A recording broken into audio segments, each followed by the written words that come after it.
off the package so it can't be tracked. You can bet all your money and lick your stamps. They might fire that post and we hire him back. Don't write me no letters, I'ma send him back. Scratch the numbers off the package so it can't be tracked. You can bet all your money and lick your stamps. They might fire that post and we hire him back. Shoot, shoot, shoot, turn to sender. Shouldn't have sent him on me post, man. Cause I don't want it anymore. Shoot, shoot, shoot. You're hidden agenda. Only works if I don't know. Oh yeah. Turn to sender. Cause I don't live there anymore. I think it's better.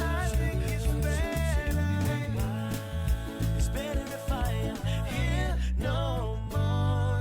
If you'd rather be left alone.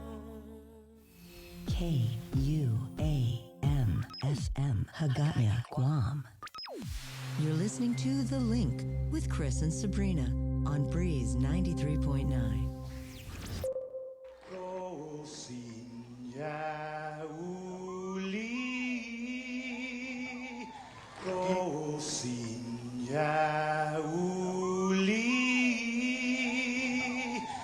Die sombren zelten meg, et zu ite saluda, antes Dio hum niga, radzaudzen malak estrezas,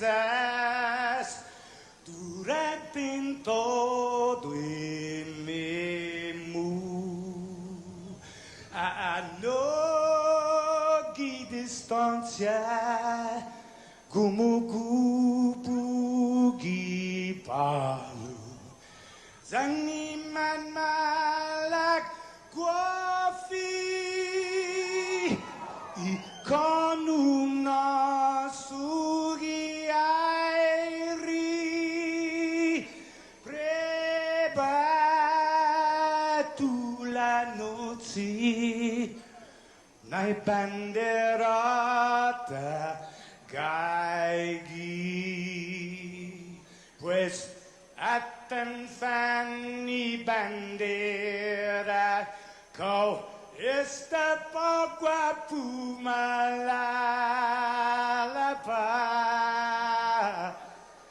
giluk tanu man libri, sentami ti man ko badi. Fanogi tamoru purita nota, kantai matu nanyagi todu ilugat.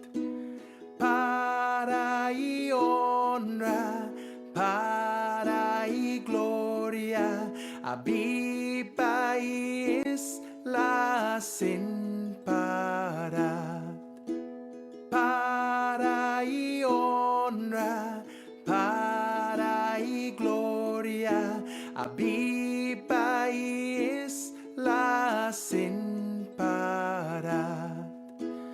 Todo y tiempo y paz para kita, dan gini langit na bendition. Conchay piligu na fan sofuham, Zeus protegis languahon.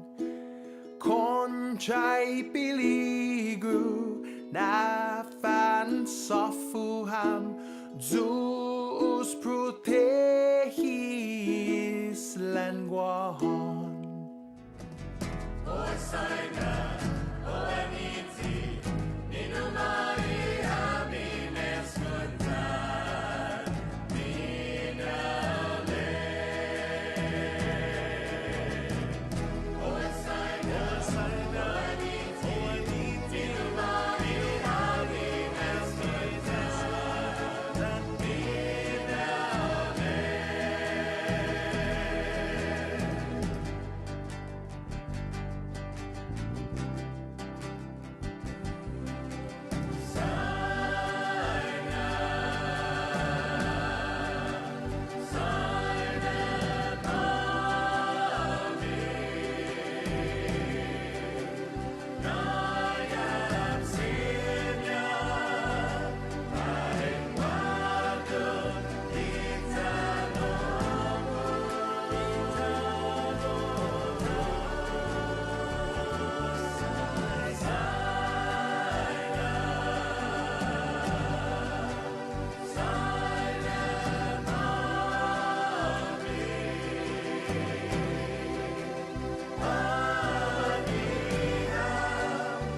Chris and Sabrina with The Link. The Link. Here on Breeze 93.9 FM.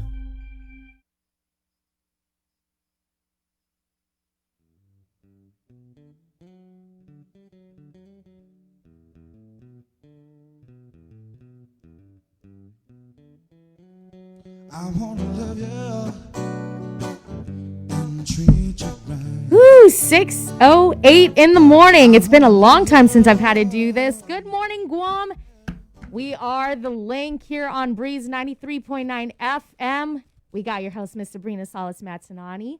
We have Jason Salas here in studio. Mike Villagomez behind the camera. And myself, Tyler Matsanani, filling in for Chris Malfunction. Some big shoes to fill, I will say. Chris's feet. More pleasing voice, I would say. Chris's feet are a lot bigger than mine, so I'm going to try my best. How was the weekend, you guys? I just found out that apparently Thanksgiving is on Wednesday. No, Thursday, girl. Thursday. Sorry. Oh, Jace, you're not there. Okay, there we go. Good morning, Jace. So you got the memo about with Thursday. Thursday we got the day off. Or never mind, just come in. Come in at 6 o'clock. We'll meet you. We'll see about that. I think I might just put it on auto. But how was the weekend? You guys get some good rest? It was hot. It This was weekend hot. Oh my Very- goodness. Unreal. It was actually a very busy weekend for news. Lots of stuff going on. We had the Build Back Better Act, which was passed by the House. Then we had the easing of restrictions. Just a whole lot of stuff. Kind of kept us busy over the weekend. I know. We do have the restrictions lifted. Now, if you're unvaccinated, you can dine outdoors. But at least you can dine at the establishments now. That's a huge thing that happened. So you're probably really, really excited if you're looking to like dine al fresco, like they say. If you're looking to play sports and you're unvaccinated, not so much. Right. We kind of were reading through the guidance, and there was a line there about 12-year-olds now that you have to be 12-year-old in 1 month. 12-year-old in 1 month. You thought have that to be interesting. vaccinated. For organizers of contact and no contact sports, they have to ensure that participants and coaches 12 years old and 1 month have to be vaccinated. Wow. And you have to present your vaccination card. Right. So I just need to kind of clarify, are we talking about outside leagues, or are we talking about school sports? Yeah, because at one subsection it says both contact and non-contact Right, sports. So right. that really broadens the scope of what we originally said. Because remember, they said in the beginning it was like, all right, so tennis, okay, tetherball, okay, football, definitely not okay, wrestling, way out of the discussion, and now we're actually starting to move more towards the full range of sports. Right. So we'll try and get some clarification on this new guidance from the Department of Public Health. But as you know, government officials aren't allowed to come on live on this show. But anyway, let's get into the news. Well, I'm Yep. sorry, just real quick though, we have Joey and Vanji Gogui are celebrating their anniversary today, and they say in the comments, Okay. Mananasi Zeus Team Link, happy anniversary to my wife and I. So Joey and Vanji, do you know what Here we go. today is? It's your anniversary. All right, and started off with a nice serenade from Mr. Jason Salas. Technically that was Tony, but I just trying to do it justice. Do you know Tony? You have no idea who that is. I know that chorus only because we ran it one time for like a Valentine's Day promo. That's the only reason why I know that That song. was a really good song. So It's our Tony, anniversary. so just so you know, Ty, but Tony was this group in the 90s, and all three guys in the group that, like, it was an R&B group, all three guys were named Tony, but it was Tony with an I, right, Bree? Tony with an E, and Tony with a Y, so it was Tony. Tony with an E, so tone, basically. But it's But they pronounced still With said Tony. Yeah. and they were Such good. simpler times, I will say. There are a lot of stage names nowadays where you're like, where do you even come up with that? I mean, you look fantastic today. That is very fashion forward. What Oh, you're wearing. thank you. You've got the nice Smile Child hat, local, Smile Child, support local. kitty cat. Oh, yeah, I have my kitty cat Wait, turn the light, headphones. Turn the light. I don't know how to really turn it on. I have my It's cat on the side. headphones. Yeah, my mom would know. She's the one that got this for us. I thought we were going to be matching. Mine, Yeah, I don't know what happened to Issues hers. with headphones. Apparently, I tend to break them. I think when I Oh, stretch them out. So. guys, this is a historic episode of The Link. I just realized this is the first time on the Link team we've ever had a mother-daughter production team. That's right. I know Hey. Victorious and I were talking about that. We're like, I've never actually hosted anything with my mom. I mean, we've done things like Uno Mix together and stuff like that. And of course, she'll hop on when it's a fun segment. But we've never actually Done a sat show. side by side. Yeah, done a show together. And you so- guys have never anchored the news together, right? No, never anchored the news together. Hopefully, we go Have back you to and I, that Ty, COVID. ever news. anchored the news together? I think we did one. We did No, one time. when I hopped on, it was already just the one anchor, and it's a stand-up. So hopefully, we get some co-anchors. You and I did soon. some. You and I did something together. So we co-hosted something. I remember. Maybe an event. Yeah. I don't know. We host a lot of Obviously, stuff. this would have to be 2019 or earlier, but Yeah, but it is 6:13 in the morning on November 22nd. Happy Monday, everyone. The show being brought to you by IT&E, Pacific Points, Calvo Enterprises, and Jack in the Box. They also real quick, the Napati family from Tampa, Florida, is saying hello to the land of Tom Brady. What's up, world champion Tampa Bay Buccaneers? So hello, Tampa. You know who's not joining us Chris. today? Chris and the sun. Where is the sun, you guys? It's still super dark outside. Yeah, What's up with that? it's a little shy. Another thing we used to say in the 90s.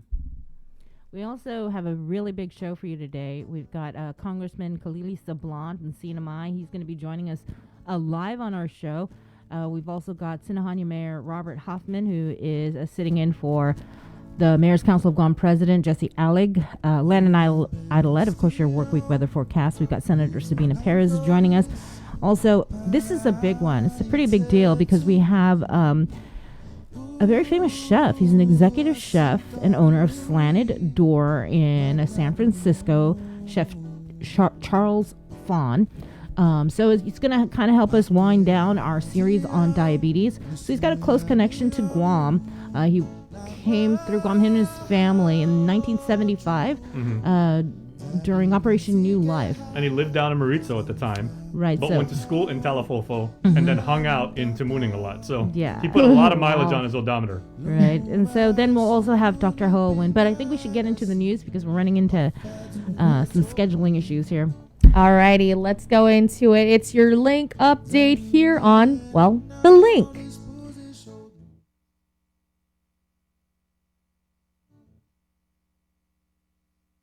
Lots of news occurred over the weekend with the easing of some restrictions and changes to quarantine protocols that went into effect on Saturday, and news from the nation's capital about the House passage of the Build Back Better Act. But first, the FDA and CDC gave the green light over the weekend for all American adults to get a third COVID-19 vaccine dose.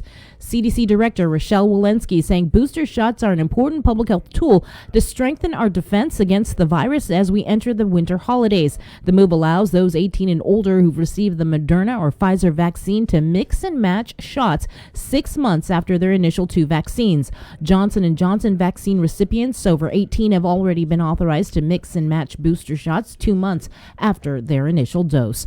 As for the latest numbers, since Friday, 29 new cases out of 913 specimens analyzed. The latest numbers, which will include tests from private clinics, will be reported on tonight's check. The Joint Information Center on Saturday reported 19 people are now hospitalized. Actually, that's on Sunday. 19 people are hospitalized for COVID. 3 patients receiving ICU level of care, 1 on a ventilator. Out of the 19 hospitalizations, 10 vaccinated, 9 unvaccinated. As of November 20th, a total of 124,975 of Guam's eligible population, that's residents 5 years and older, are fully vaccinated. As for booster shots, the following have been administered: 14,971 doses of Pfizer, 8,185 doses of Moderna, and 201 doses of Johnson & Johnson. The CDC, as I just mentioned, has now approved the COVID-19 booster for all adults. Since Saturday, the CNMI reported that 28 more people tested positive for COVID. There are now 79 active cases and 1 hospitalization. There have been 166 new cases since October 28th. The total case count in the NMI since March of last year is 457. Meanwhile, the Commonwealth Healthcare Corporation says that all visitors who will stay with the patient overnight at the hospital must show proof of COVID-19 vaccination or negative test result. They are only allowing 1 visitor for each patient at the Saipan Hospital. Unvaccinated visitors will be tested in the isolation room near the main entrance prior to entering CHC wards. All visitors who have symptoms of COVID may also undergo further screening via COVID-19 testing prior to entry at any CHC ward. They note that those under the age of 18 are not allowed to visit patients and will not be considered caregivers. CHCC visiting hours are from 9 to 11 a.m. and 3 to 5 p.m. The CNMI hospital plans to brief media today at 2:30 in the afternoon to discuss the latest with contact tracing and recent cases amid the holiday season. Over the weekend, the House passed the Build Back Better Act, and the Leon Guerrero Tenorio administration praised its passage. The roughly $1.75 trillion House bill includes funding for universal pre-K, childcare, climate provisions, housing, healthcare, and paid leave. Significant provisions related to Guam include more than $345 million in funding for a new hospital and the expansion of the Supplemental Security Income, that's the SSI program, to include U.S. territories. The governor, in a statement, said the inclusion of funds for our administration's priority to construct a hospital allows me the flexibility to shift ARPA resources for programs which support ongoing recovery efforts. Given the high fuel costs, our administration is now moving forward to implement a fuel voucher program that will provide direct aid to assist residents with transportation costs as they look for employment. During a press conference on Friday, the governor said that she still plans to use ARPA money for the new hospital. But assuming the $345 million for the hospital remains intact, does that give you more comfort to use the $300 million that you said you're going to set aside for a hospital as maybe a reserve fund in case, the economy doesn't do as well as we think it will do next year and there are costs that need to be covered? Yes, it does. In terms of building the hospital, and we were just from the credit rating, if we can build the hospital with as less debt to our people, that would be my goal. And if we can use some of the ARP monies to do that, we will use that. As far as the $300 million for the hospital, we have recalculated that, and now I think it's only $220 million, as we are using some of that for the other programs that we have pushed forward. So my goal here, Nestor, again, is to try, and if we are going to go out there and borrow as less as we can to make up for the balance of and the remainder for the needed funding to build the hospital. Okay, and do you have an ARP spending plan that you're going to be sharing? We do. We're probably going to roll it out Tuesday next week.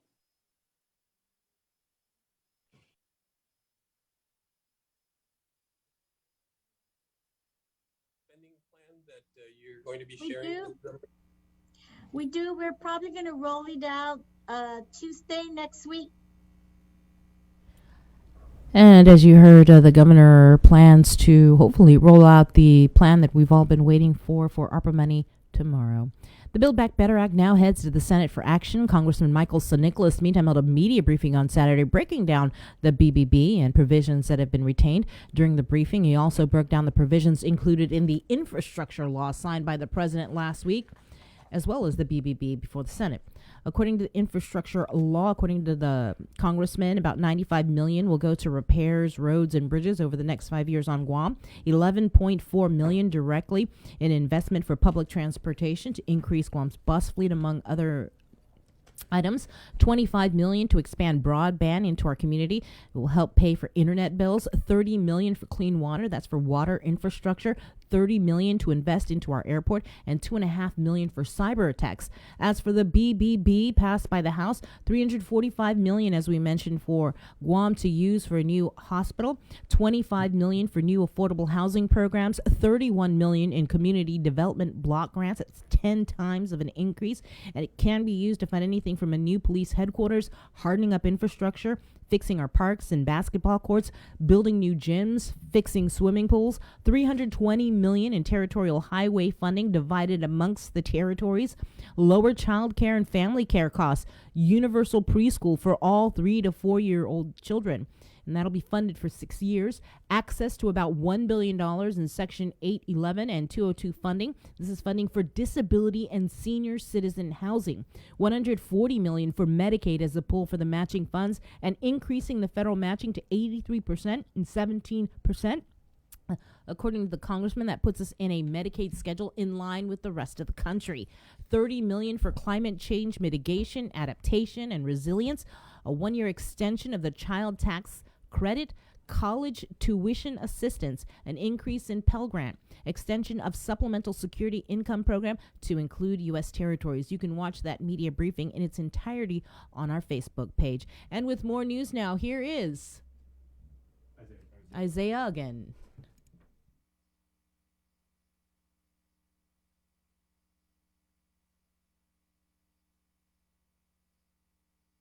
This news update is brought to you by Pacific Points. Do more, get more. Havade, good morning, everyone. Guahusi Isaiah again with your headlines here on The Link. COVID-19 restrictions will be eased heading into the holidays. Governor Lou Leon Guerrero officially announced the changes during a news conference Friday at Adelup. KUAM's Nestor Lecanto has the details. Let me be clear. We are not here today to call victory from this virus. We can, however, begin to loosen our grip on the restrictions we put in place at the peak of this third surge by moving toward a responsible and gradual easing of restrictions. Effective Saturday at 8 a.m., outdoor dining at restaurants and bars will be allowed regardless of vaccination status. Indoor dining will continue to be restricted to just those vaccinated.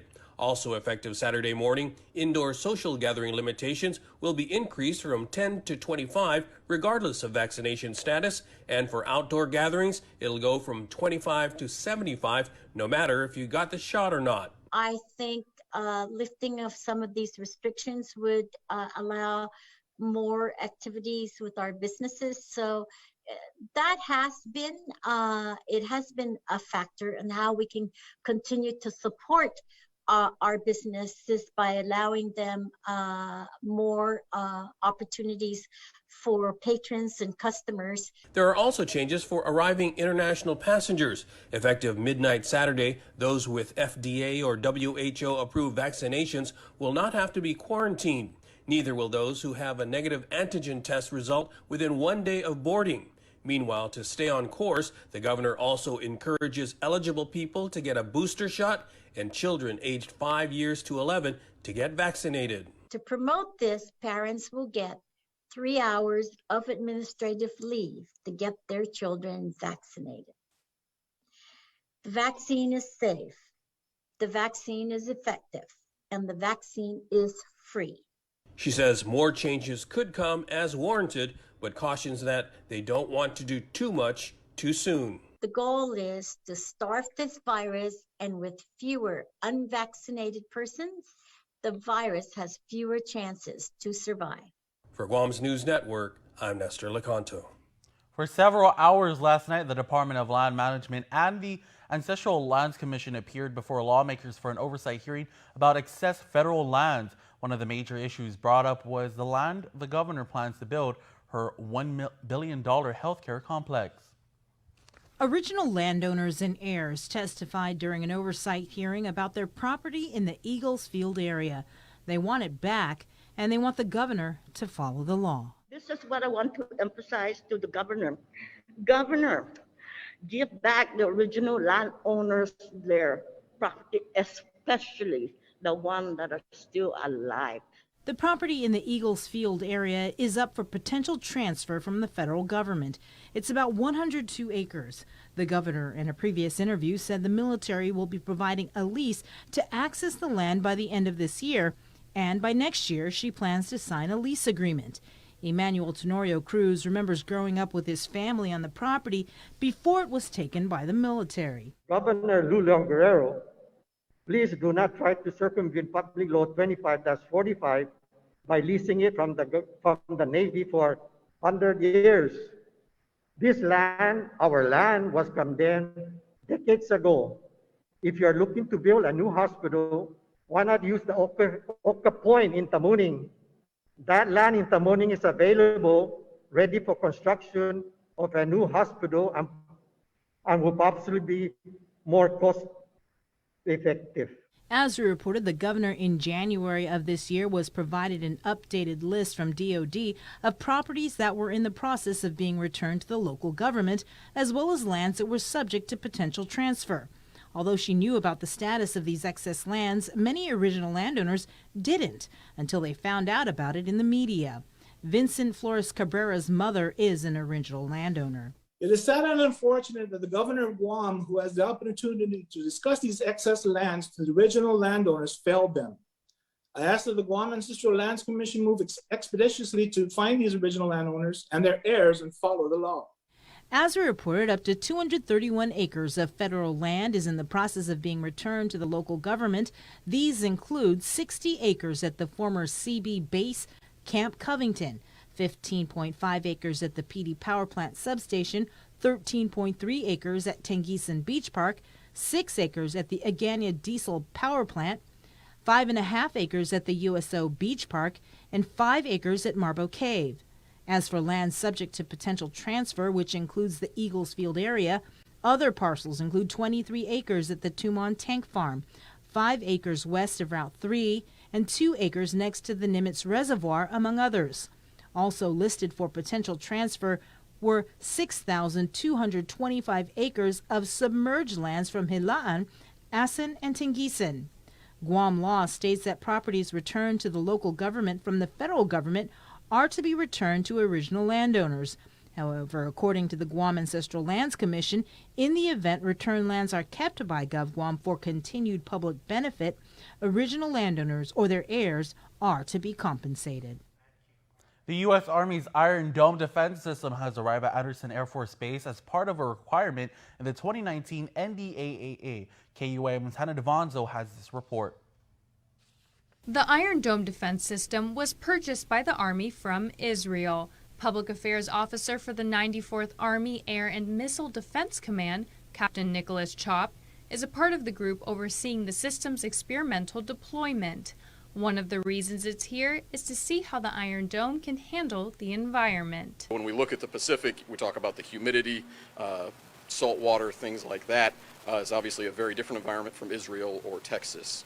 While Guam's environmental factors play a role in its delivery here, another reason was its ideal location. When the National Defense Authorization Act said, hey, you'll deploy this to an operational environment, Secretary of the Army identified the Indo-Pacific as the theater to bring it to. It's the Department of Defense's priority theater, and we knew we wanted to co-locate it with another Army air defense system. And so that kind of narrows it down to Guam, Korea, or Japan. We selected Guam because its environment is so similar to so many of the other islands in the region. The Iron Dome system will be here until mid-December, collecting deployment and sustainability data before returning back to Texas. Soldiers and equipment from Fort Bliss, Texas will also deploy here to test the system. Reporting for Guam's News Network, I'm Hannah Devonzo. The agenda has been set for the next legislative session called by Speaker Therese Serlahi for a week from Monday. Topping the list of bills is a measure by Senator Amanda Shelton to appropriate $25 million or the other 50% of the governor's local employers assistance or LEAP program. Other bills include Senator Tello Tadegui's measure to establish licensing rules for adoption agencies and Senator Sabina Perez's bill to improve sole source procurement. During the Rules Committee meeting Thursday, the Speaker emphasized that they'll be on a tight schedule and to avoid a repeat of last session when an out-of-order amendment was mistakenly placed on a local war claims bill. She wants to ensure they wrap up business with enough time for staff to do all their work.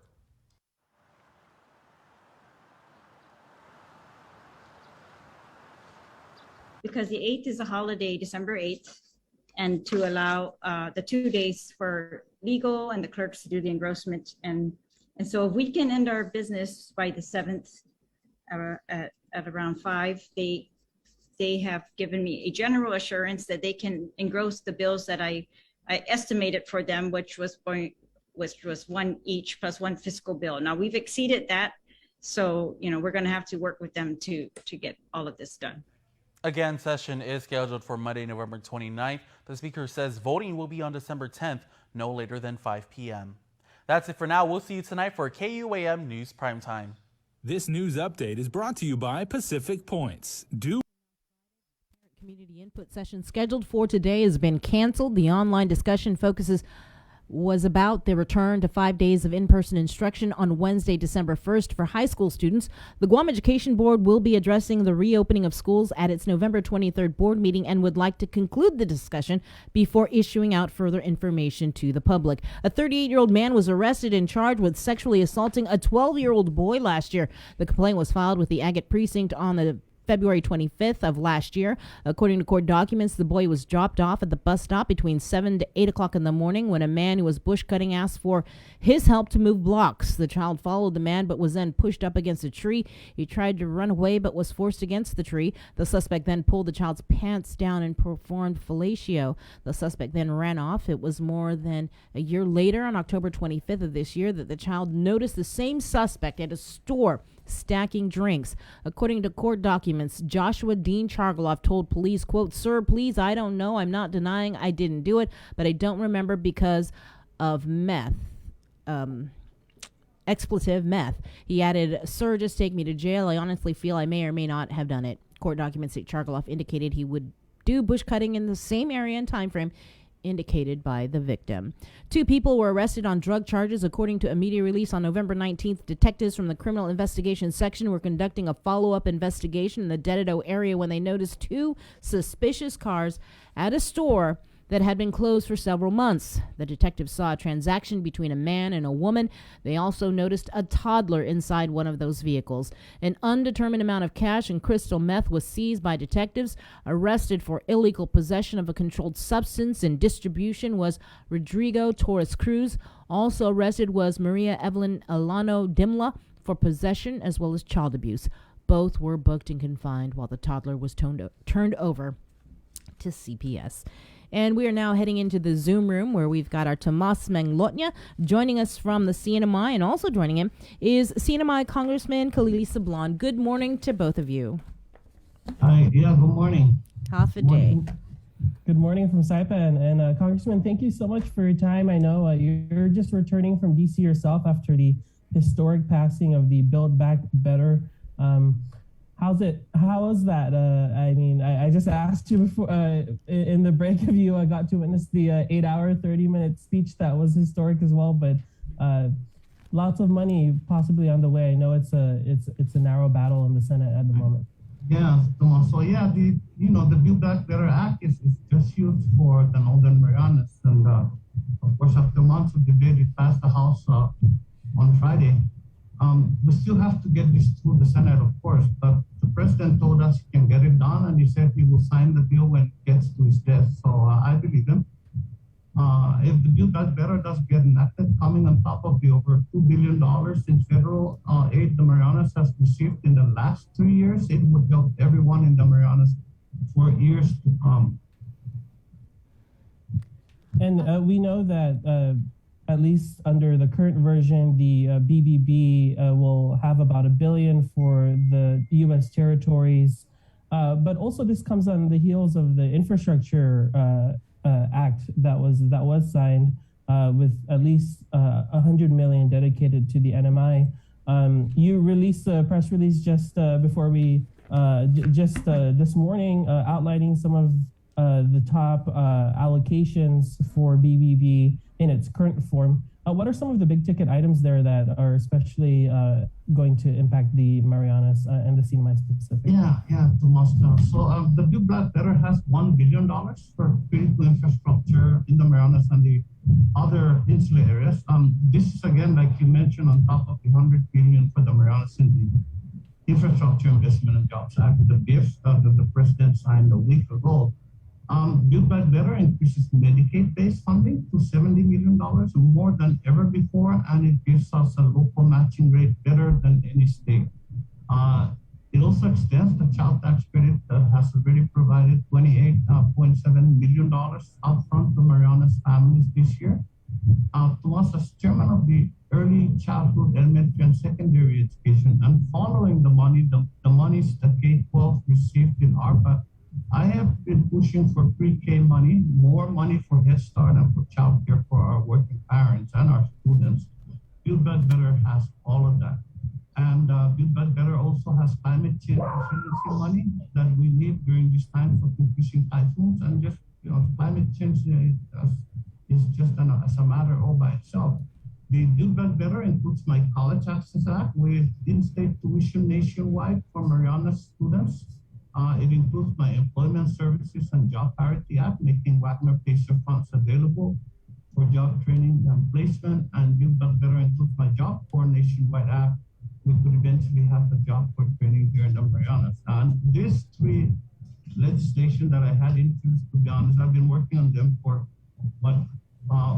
over a decade now. So I'm finally glad that we were able to get it out of the House. And Congressman, one thing that is noticeable is, as you point out, no Republicans voted for the Build Back Better Act in the House, is my understanding as well. Just watching the conversation and that speech that happened on the floor, no shortage of partisan divide there. What were the conversations like going in, and especially advocating for the Marianas? Of course, over the weekend, we heard from Ernesto Lecanto interviewed at the press conference, Michael San Nicolas. So what was it like for you in the negotiating rooms when that happened? In particular, to which item, Tomas? In particular for the chunk that the territories will get, because I know sometimes. To be truthful, Mr. San Nicolas was working on these issues also by himself. He successfully got SSI in here for Guam and other insular areas in here and Puerto Rico. But some of these things we started work on for a long time.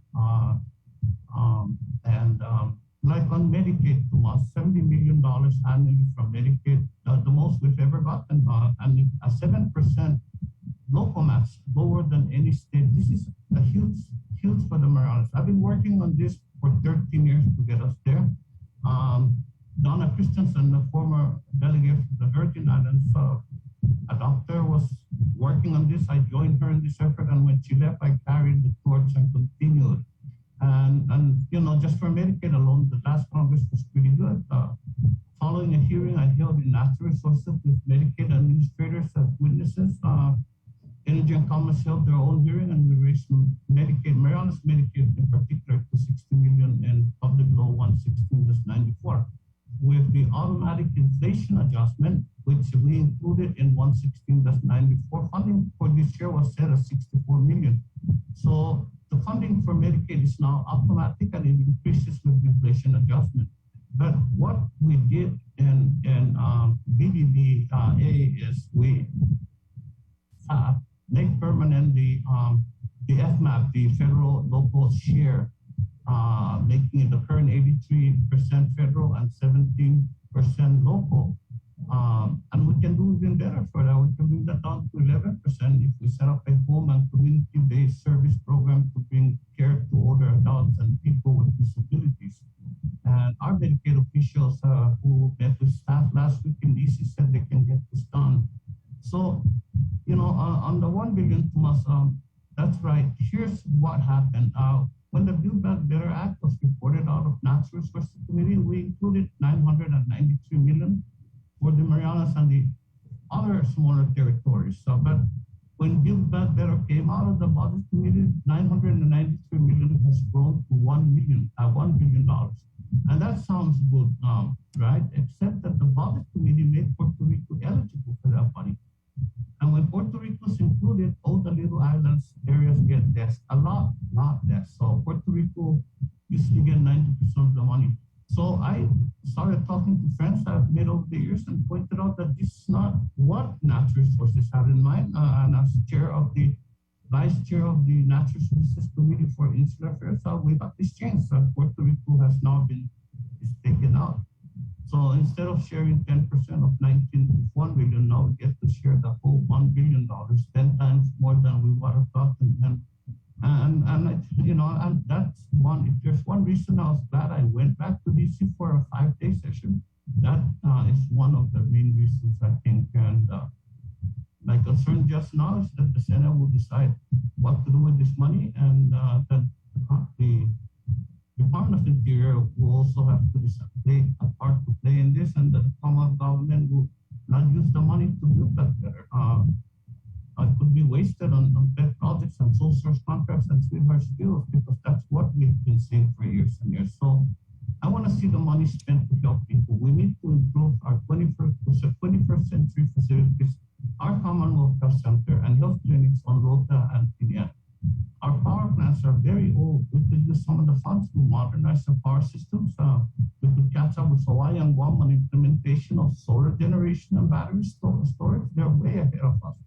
We could also bury farmlands, strengthen the water system, and continue to help families fortify these homes against more frequent and powerful typhoons that climate change is bringing. Do I continue? I mean, it's so Congressman, it's packed, and as we saw also with the breakdown for Guam, there's a lot of funds that are also can be competed for as well under the current version at least.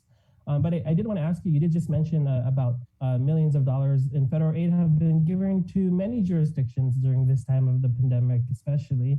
Have you had conversations with the Tourism Administration or the executive branch in the CNMI with regards to these federal funds and its execution? I mean, as sad as it sounds to us, that to be truthful with you and all of your listeners, look, I've never even got a thank you for any of these things that are done, even for things that they ask me to get done. When I get it done, not a pit saying, never mind thank you, but just saying, hey, yeah, you got it done. No, this administration has just isolated me from us to a corner where, it's sad that it's true. Wow. Well, sorry you asked. No, I mean, that's I don't think that's probably news given past coverage, but I also just wanted to shift gears a little bit also and just ask about the breakdown for the infrastructure law, if that's okay, Congressman. Are you able? I know the CNMI is getting at least 110 million. And 25 of that is for broadband, and I know there's different breakdowns there. Yeah. So Tomas, I was not very excited about the bid, because in the beginning, working with the Transportation and Infrastructure Committee, we had included many other things in there. We had doubled the money for roads in the Marianas. We included millions for all the infrastructure needs of COTA, our transit system in the Marianas. From their covered garage to 187 bus stops, to 3 transfer stations, to starting rolling stops for Rota and Tinian, for example. Look, when you drive here, on Saipan now, for example, you see a lot of roads, and many of the cars you see one passenger, and one driver in the car, and it's the roads are getting congested for a while, and we need to start improving our mass transit system so that they become reliable. And once they become reliable, people will start using them and reducing the number of cars on the road. So. Yeah, yes, there's $100 million there, like you mentioned, for broadband, for roads. Those are basically reauthorizations to us of existing programs. What I had was additional money for projects for budget items that are not included under regular authorizations. And I was really disappointed that they took it out, that this 10 senators took it out, and so where were we at? All right. I did want to ask you also about other things that you've been working on as well. I know that something that you mentioned in a previous announcement too is HR 3730, it passed. Can you give us an update on that, and also its significance, because this would require representatives from the territories, right, when it comes to the Department of Veterans Affairs? Right. So this set up an advisory commission, basically, for where conventional let me say 5 territorial outlying areas representatives and 3 from the really associated states, 1 from each the island nation, and set up a committee that will advise the Secretary of the Veterans Affairs Department on the issues that face veterans here in our remote areas. Look, I was in Rota for Veterans Day, and I just really, I was happy that we have made so many strides, and small steps, but strides in the time I've been in Congress. It's hard to explain that to Rota because I'm Kenyan, because most of these things, they're here in Saipan, and those our veterans in Rota and Kenyan still face the extra hurdle of having to get here. I'll give you an example. A veteran in Rota, for example, needed to go see a doctor on Guam because there are no flights. There are no flights from Rota to Guam. But in addition, the flights that we have, for example, they cannot accommodate his electric wheelchair. His battery-operated wheelchair. So he had to charter a boat out of his own money. He had to take his wheelchair and strap it to the boat because the cabin's too small for the wheelchair. And that's how he got to Guam and back to Rota. And those things are unacceptable to the veteran. But no one at the VA knows or hears about those things. So it's my hope that this committee will be able to advise the Secretary of the VA department on some of the uniqueness of our veterans that our veterans here have to endure, despite the promise that America makes that it will take care of veterans. And Congressman, I do want to ask you as we head to the hour here about the news for your re-election. You announced that you have, I believe this is probably the first time we're catching up live on the link. So I wanted to ask you about that. You received the endorsement from the Democratic Party. What's the outlook looking like campaign? If you're able to comment. Thank you, Moss. Thank you. Look, I've been a Democrat my whole life. And I caucus with the Democrats in Congress. But here I ran as an independent for 7 terms. But I have decided that I will run again for this position, but that this time I will run as a Democrat.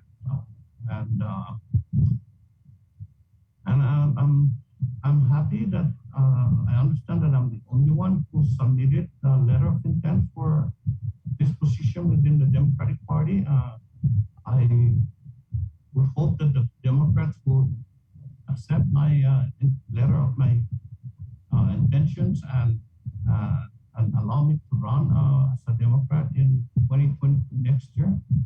But and I also hope, Tomas, if possible, if any at all possible, that we would elect more good people into our own legislature, for example, and into the administration.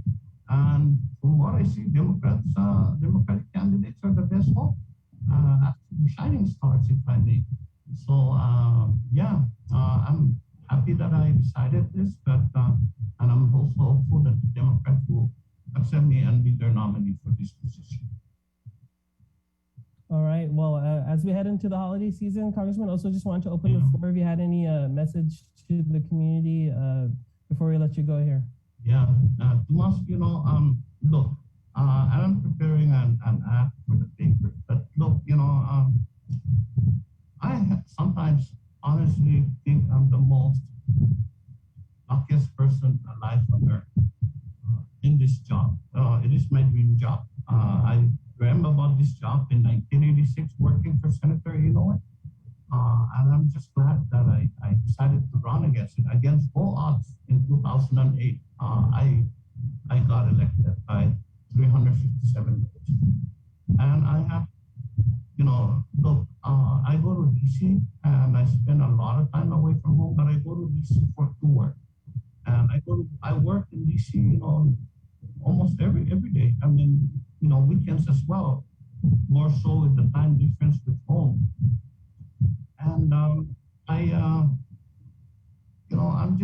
dedicated to getting this work done, to doing as best as I can for the people of the Marianas. But having said all of this, when my family gets down to Thanksgiving meal, we sit down around and give thanks for the things we bless, we appreciate. One of the things we give special thanks for, we count on as a special blessings, is the people of the Marianas and their agreement to allow me to represent them in Congress.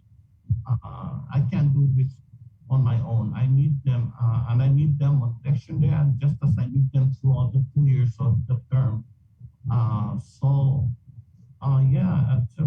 Thank you, Marianas.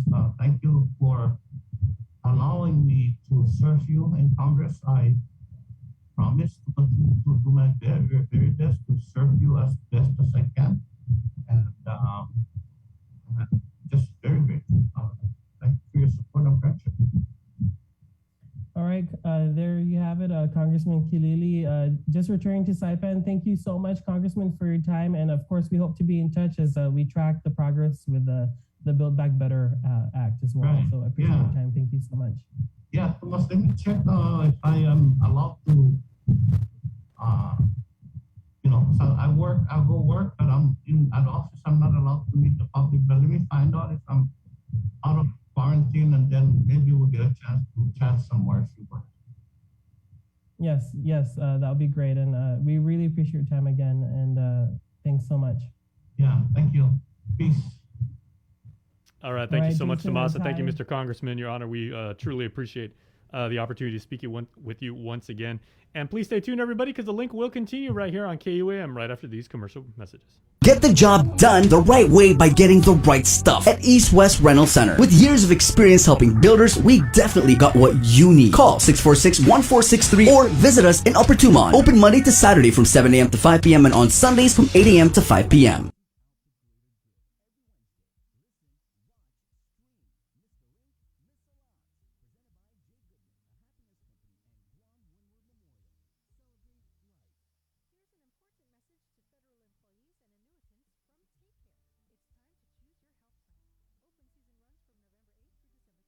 TakeCare offers an expanded network including GRMC, SDA, Dr. Shea, FHP Health Center, and over 1 million providers.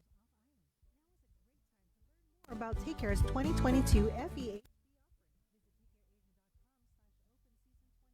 Marianas Irrigation and Landscape Superstore. Stop on by and visit our showroom today. We offer everyday low prices on all major outdoor power equipment like bush cutter, chainsaw, power washer, generators, and more. Need service, repair, maintenance? Well, check out Guam's best superstore only at Marianas Irrigation and Landscape, located in Barragata along Army Drive between Submarina and Besta Market. Call 735-7446 for more information. Now shipping to surrounding islands. Marianas Irrigation and Landscape Superstore. Do you feel like you're missing out on something? Make life more rewarding with Pacific Points. Earn and redeem points for bill rebates and free load at IT&E, discounts on fuel at Shell, vouchers at Foodies, and United Mileage Plus miles.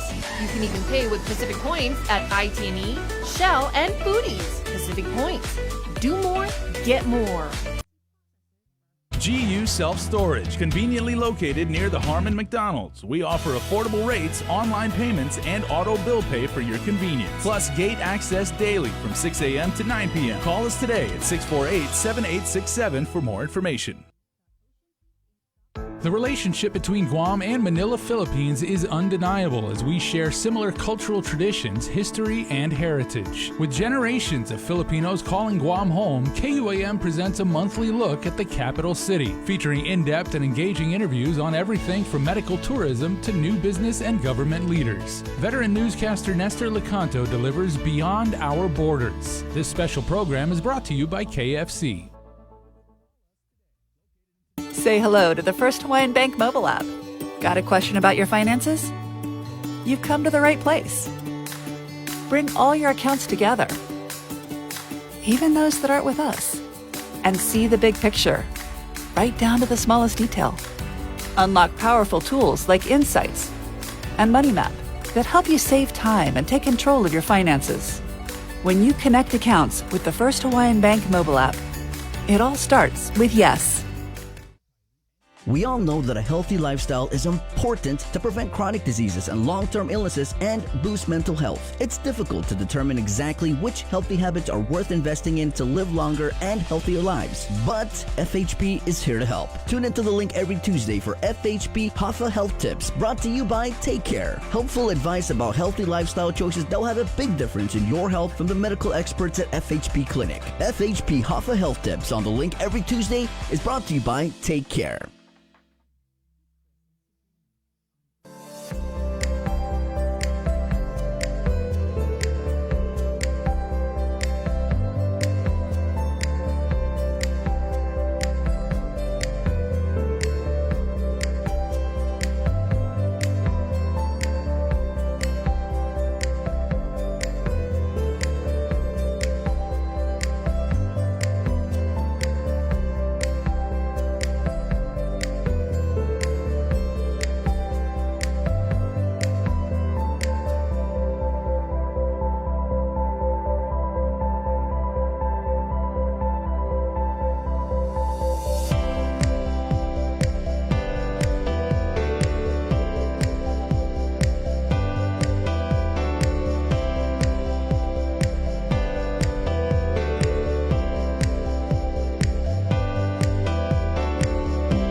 That was some local music from Joe Garrido, Mungie, 7:02 in the morning. You're tuned into KUAM FM in Hagåtña, Guam. It's The Link here on Breeze 93.9. Miss Sabrina Salas Matanani, your host today. I'm filling in for Chris Malafunction Barnett. It's me, Tyler Matanani, and Mr. Jason Salas behind the mic. Good morning. Good morning, everybody. Now, welcome back, everyone watching Link. And you may recall how a couple of days ago on Saturday, Guam's congressional delegate Mike St. Nicholas actually called a press conference basically breaking down and detailing the ramifications and provisions contained in the passage of the Build Better Act, what it means for Guam, how much money we're going to get, where that money is going to. So Ernesto Alcanto jumped on the press conference and asked him a pretty wide swath of questions about what this means for the territory. Here's that interview. Thank you, Jerry. Congressman, we now have Nestor with the question. Nestor, you are recognized. Thank you. Thank you, Afide, Congressman. Just to follow up on Jerry's question regarding the hospital, just so we're clear, I think you had encouraged the governor previously that with the $345 million that's going to go to from DOI for possible construction of the hospital, that she should take that $300 million she was holding in reserve for the hospital and go ahead and spend that, correct? Yes, we're very much encouraging it. Those funds were for relief. And so we're very much encouraging that it be used for relief. We understand the needs of getting a project like a hospital off the ground. We did the back work necessary to be able to find a different federal funding source to make that happen. Now that funding source is in play, let's get that funding out to the people and provide the relief for them. You mentioned that the CBO has scrubbed it and it meets technical muster, but that it ultimately it's going to be up to the political will. What's your sense? Are all of the Guam-related provisions, do you think, pretty safe, or is there anything on that list that you outlined that might be 50-50 or precarious? As of right now, I'm fairly confident, given the scrub from CBO and from Senate parliamentarian, that these are all going to be okay. I would like to thank my counterpart on the Republican Party, Chairman Juan Carlos Benitez. He did organize a party letter to all Republicans, asking them in the Congress to also support our Guam provisions. So we're really circling the wagons around Guam right now, and I don't see anything that may put these items at risk unless there's going to be some kind of surprise or some kind of grandstanding that we're not anticipating at this time. But so far so good, I would say, Nestor. And assuming the Senate, it clears the Senate and it goes back to the House and you guys pass it, how soon will the funding be available, do you think? For a lot of these items, they'll be available immediately. For some of them, it has a more protracted timeline. We can give you those details at a later time. Like, for example, SSI, because everything needed to fit within a certain budget limit, SSI's window does not turn on until 2024. And so that's going to give us time to really stand up the program, identify everyone who's eligible, build up the database, that once it does turn on, everything just gets seamless and the funding starts going out. But the extension of that timeline to 2024, for example, was one step that was taken to help make sure that everything compressed into a tighter budgetary allotment. So some of these things will be available immediately. Some of them will be available at a later date. We can work on getting the particular breakdowns for you guys after we get off the conference, and I'll be able to send that to you when we have it together. Okay, this one's a little bit into the weeds, but we saw that there would be, in the reduction of prescription drug costs that you mentioned, a $35 cap on monthly supply of insulin. And this just happens to be Diabetes Awareness Month here in Guam that we're celebrating. So this could be a pretty significant thing for so many people on Guam. Are you aware of whether that remains intact? It should have. I haven't heard otherwise, but I don't want to speak out of turn. Let me have my team circle back on that particular item. What we did was we just put together for this particular press conference the Guam specific provisions, but there are some other national provisions that should be extending similar to what you're talking about. But let me drill down on that, Nestor, and we'll get back to you on it. Okay, and on a different topic, I want to ask you the same question that was asked of you last month at the chamber meeting. Are you running for governor, and is there anyone that you're considering as a running mate? Well, as I was asked the question a little bit not too long ago, and what we said at the time and what we're saying still today is that we are preparing for it. We are looking at these long-term outstanding issues on our island that haven't been resolved. We want to, if we're going to do this, we're going to go in there and we're going to fix these items. You know, we have things like the Chamorro Trust. We have the needs to, I mean, Simon Sanchez. I remember when we built the new legislature and I was sitting there saying, we're celebrating this and Simon Sanchez still isn't fixed, you know? So, you know, we have a lot of legacy issues in healthcare, education, public safety. GPD doesn't have a home. Our public transportation is still nowhere where it needs to be in order for us to be able to use it reliably and to have confidence that it's going to be something that's going to be a, you know, working asset in our community. Swimming pools that, like I mentioned earlier in the call, broken all over the island. And, you know, something as simple as road markings are still things that we're just not getting done.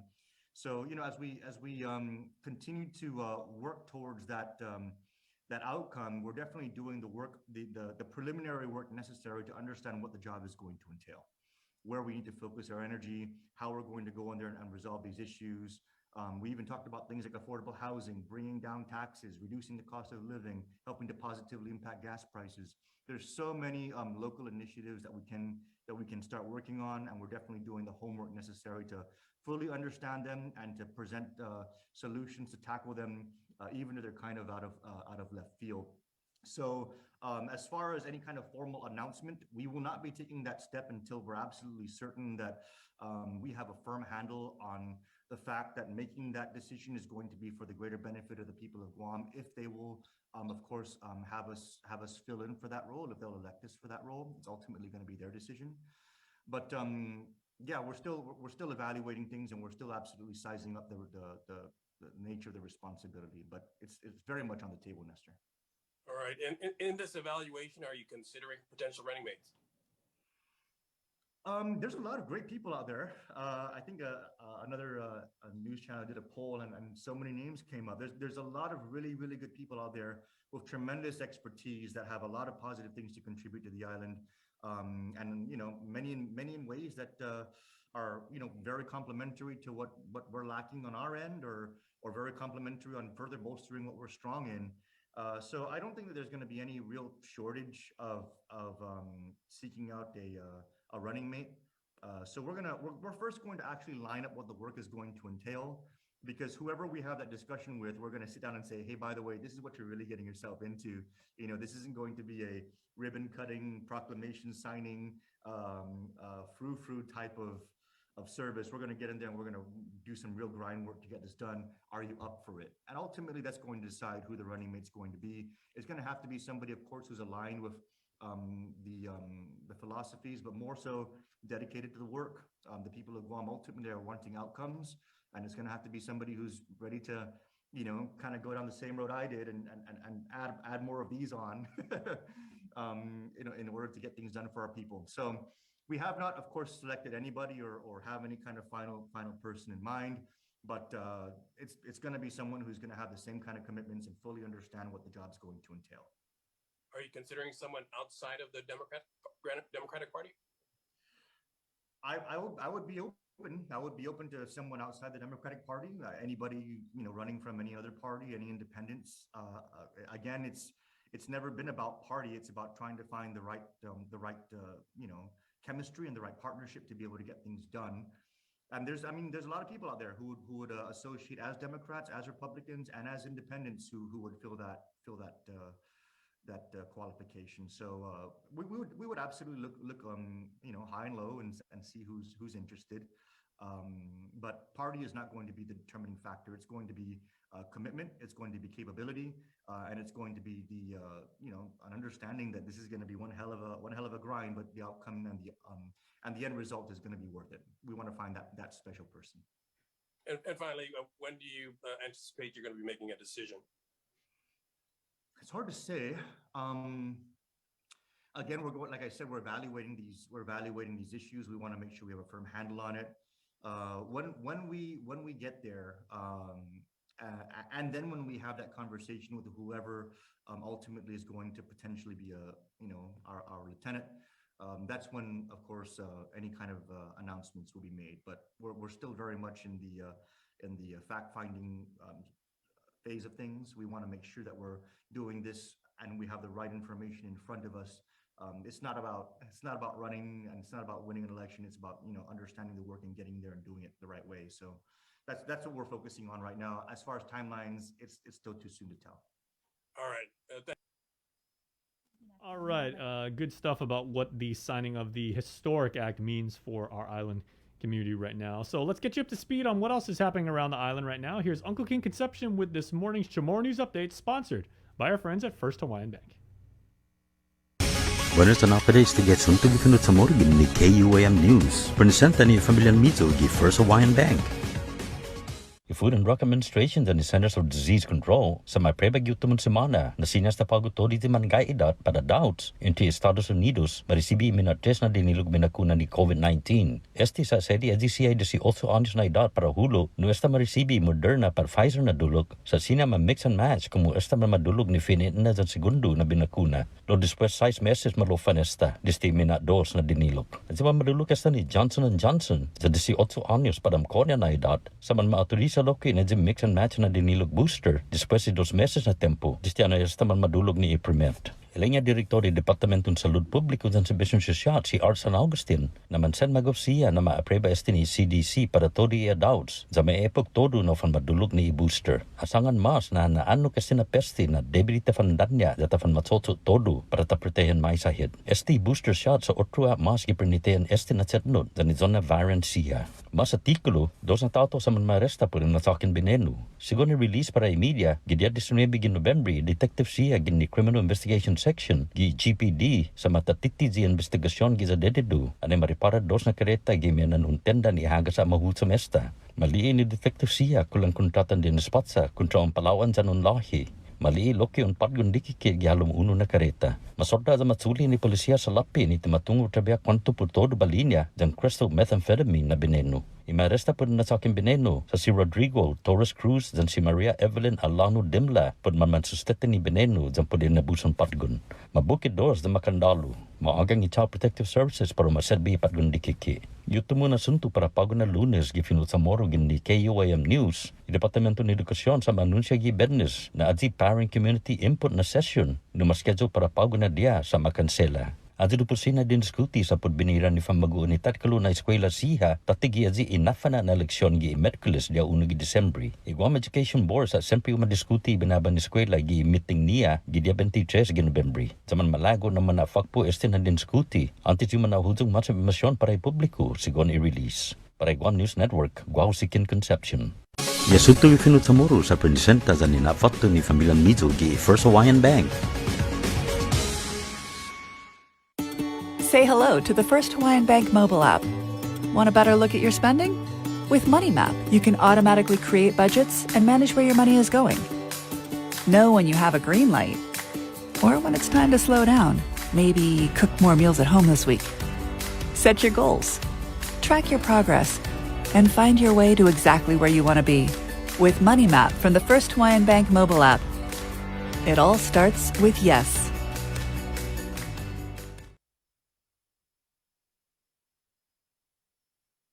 Uno Mixed. We're mixing it up on the last Thursday of every month with a look at lifestyle, entertainment, food, and so much more on the stations, networks, and digital platforms of KUAM Communications. Uno Mixed is presented to you by Docomo Pacific, Better Together, and Pepsi. That's what I like.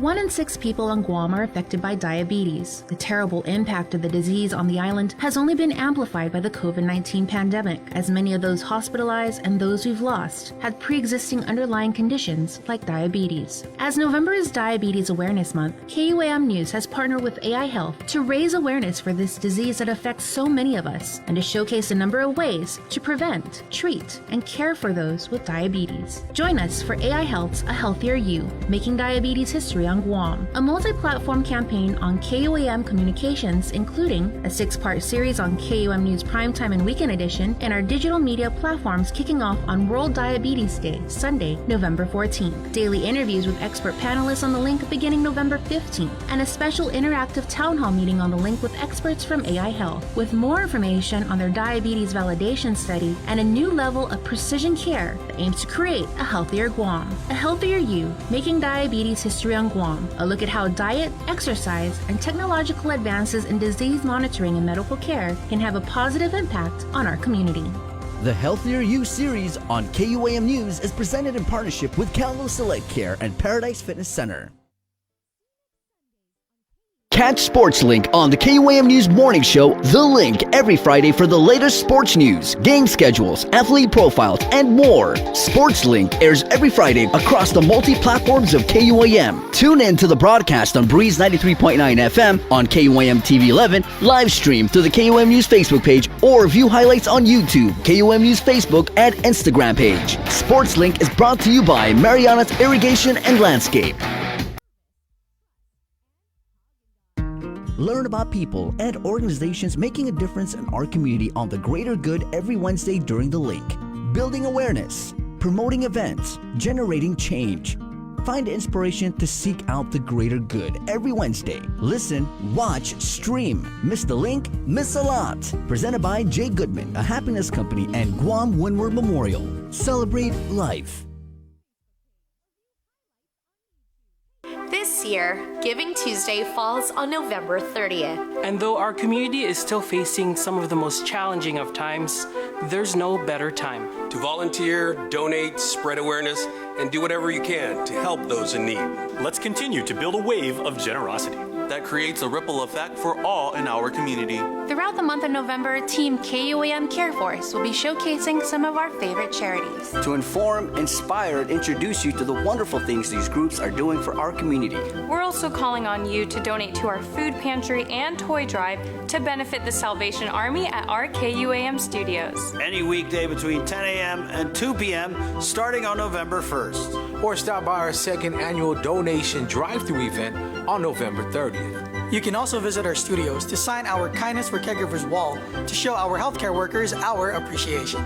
So be a giver and join the KUAM Care Force this year in making a difference this Giving Tuesday. Giving Tuesday 2021 is presented in partnership with our community partner, APL. Better Ways.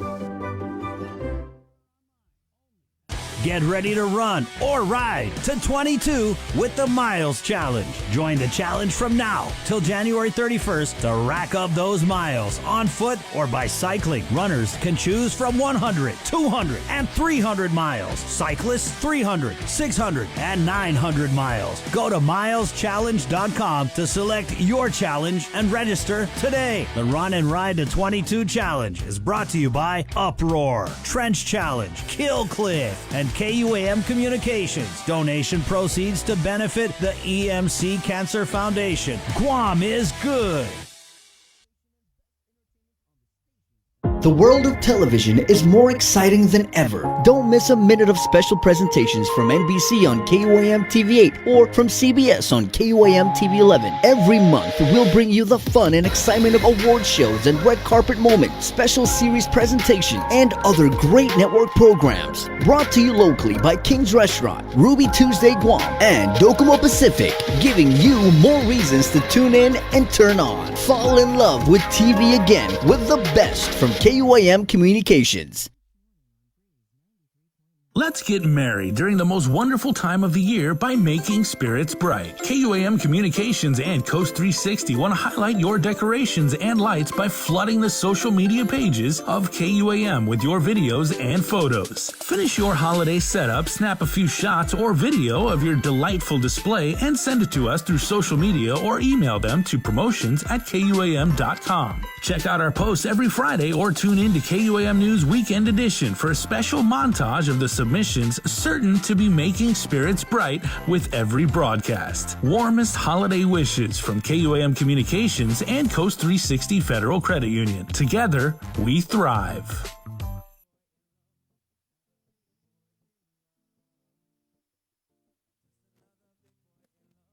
Another big boy in love. The highest mountain, and I'll sail the deep blue sea, and I'll fly over rainbows just so you can be with me. Because I feel for you, I love you, baby. Don't you know your love, it drives me crazy. Cause I feel for you, I love you, baby. Don't you know I'm just another big boy in love. Another big boy in love. Just another big boy in love. Another big boy in love. Just another big boy in love. Just another big boy in love.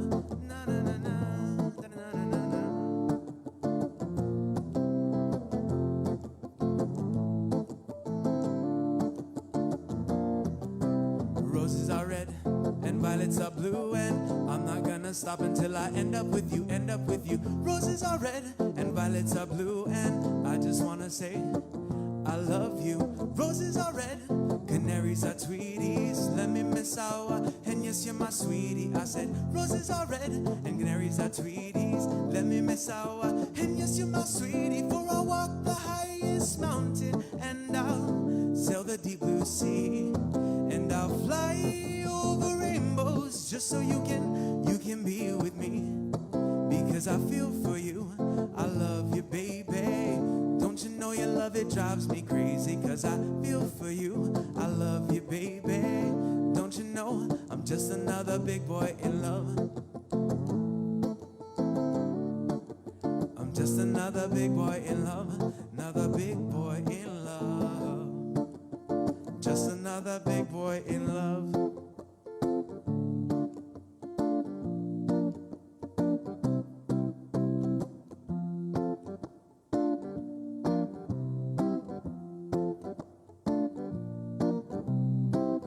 Don't play dumb, girl, I know you too well. You ain't fooling anybody, no, nobody but yourself. Come on, tell me who done did it this time. Just wanna see you smile now. See, I'm here to let you know everything gonna be fine. See, I'm trying to tell you, baby girl, stop acting so brand new. What you gonna do? He playing you for a fool. Silly lover, should listen to your brother now. Listen to your brother now.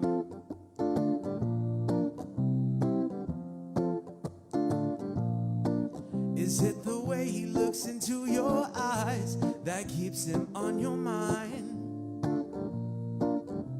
Or the way he holds you tight that keeps you satisfied?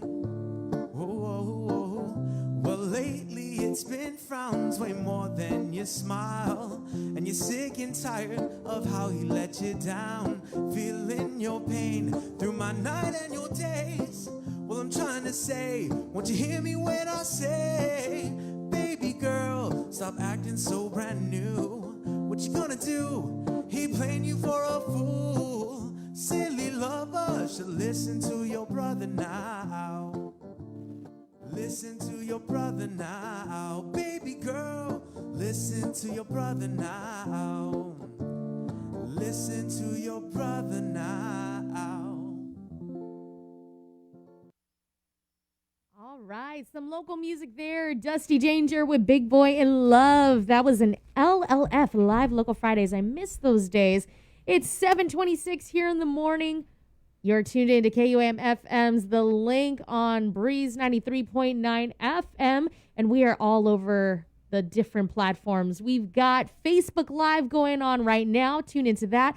We're also obviously here on the radio, and you can listen to us on Channel 10. We got the audio going. Right now we have Miss Sabrina Salas Matanani.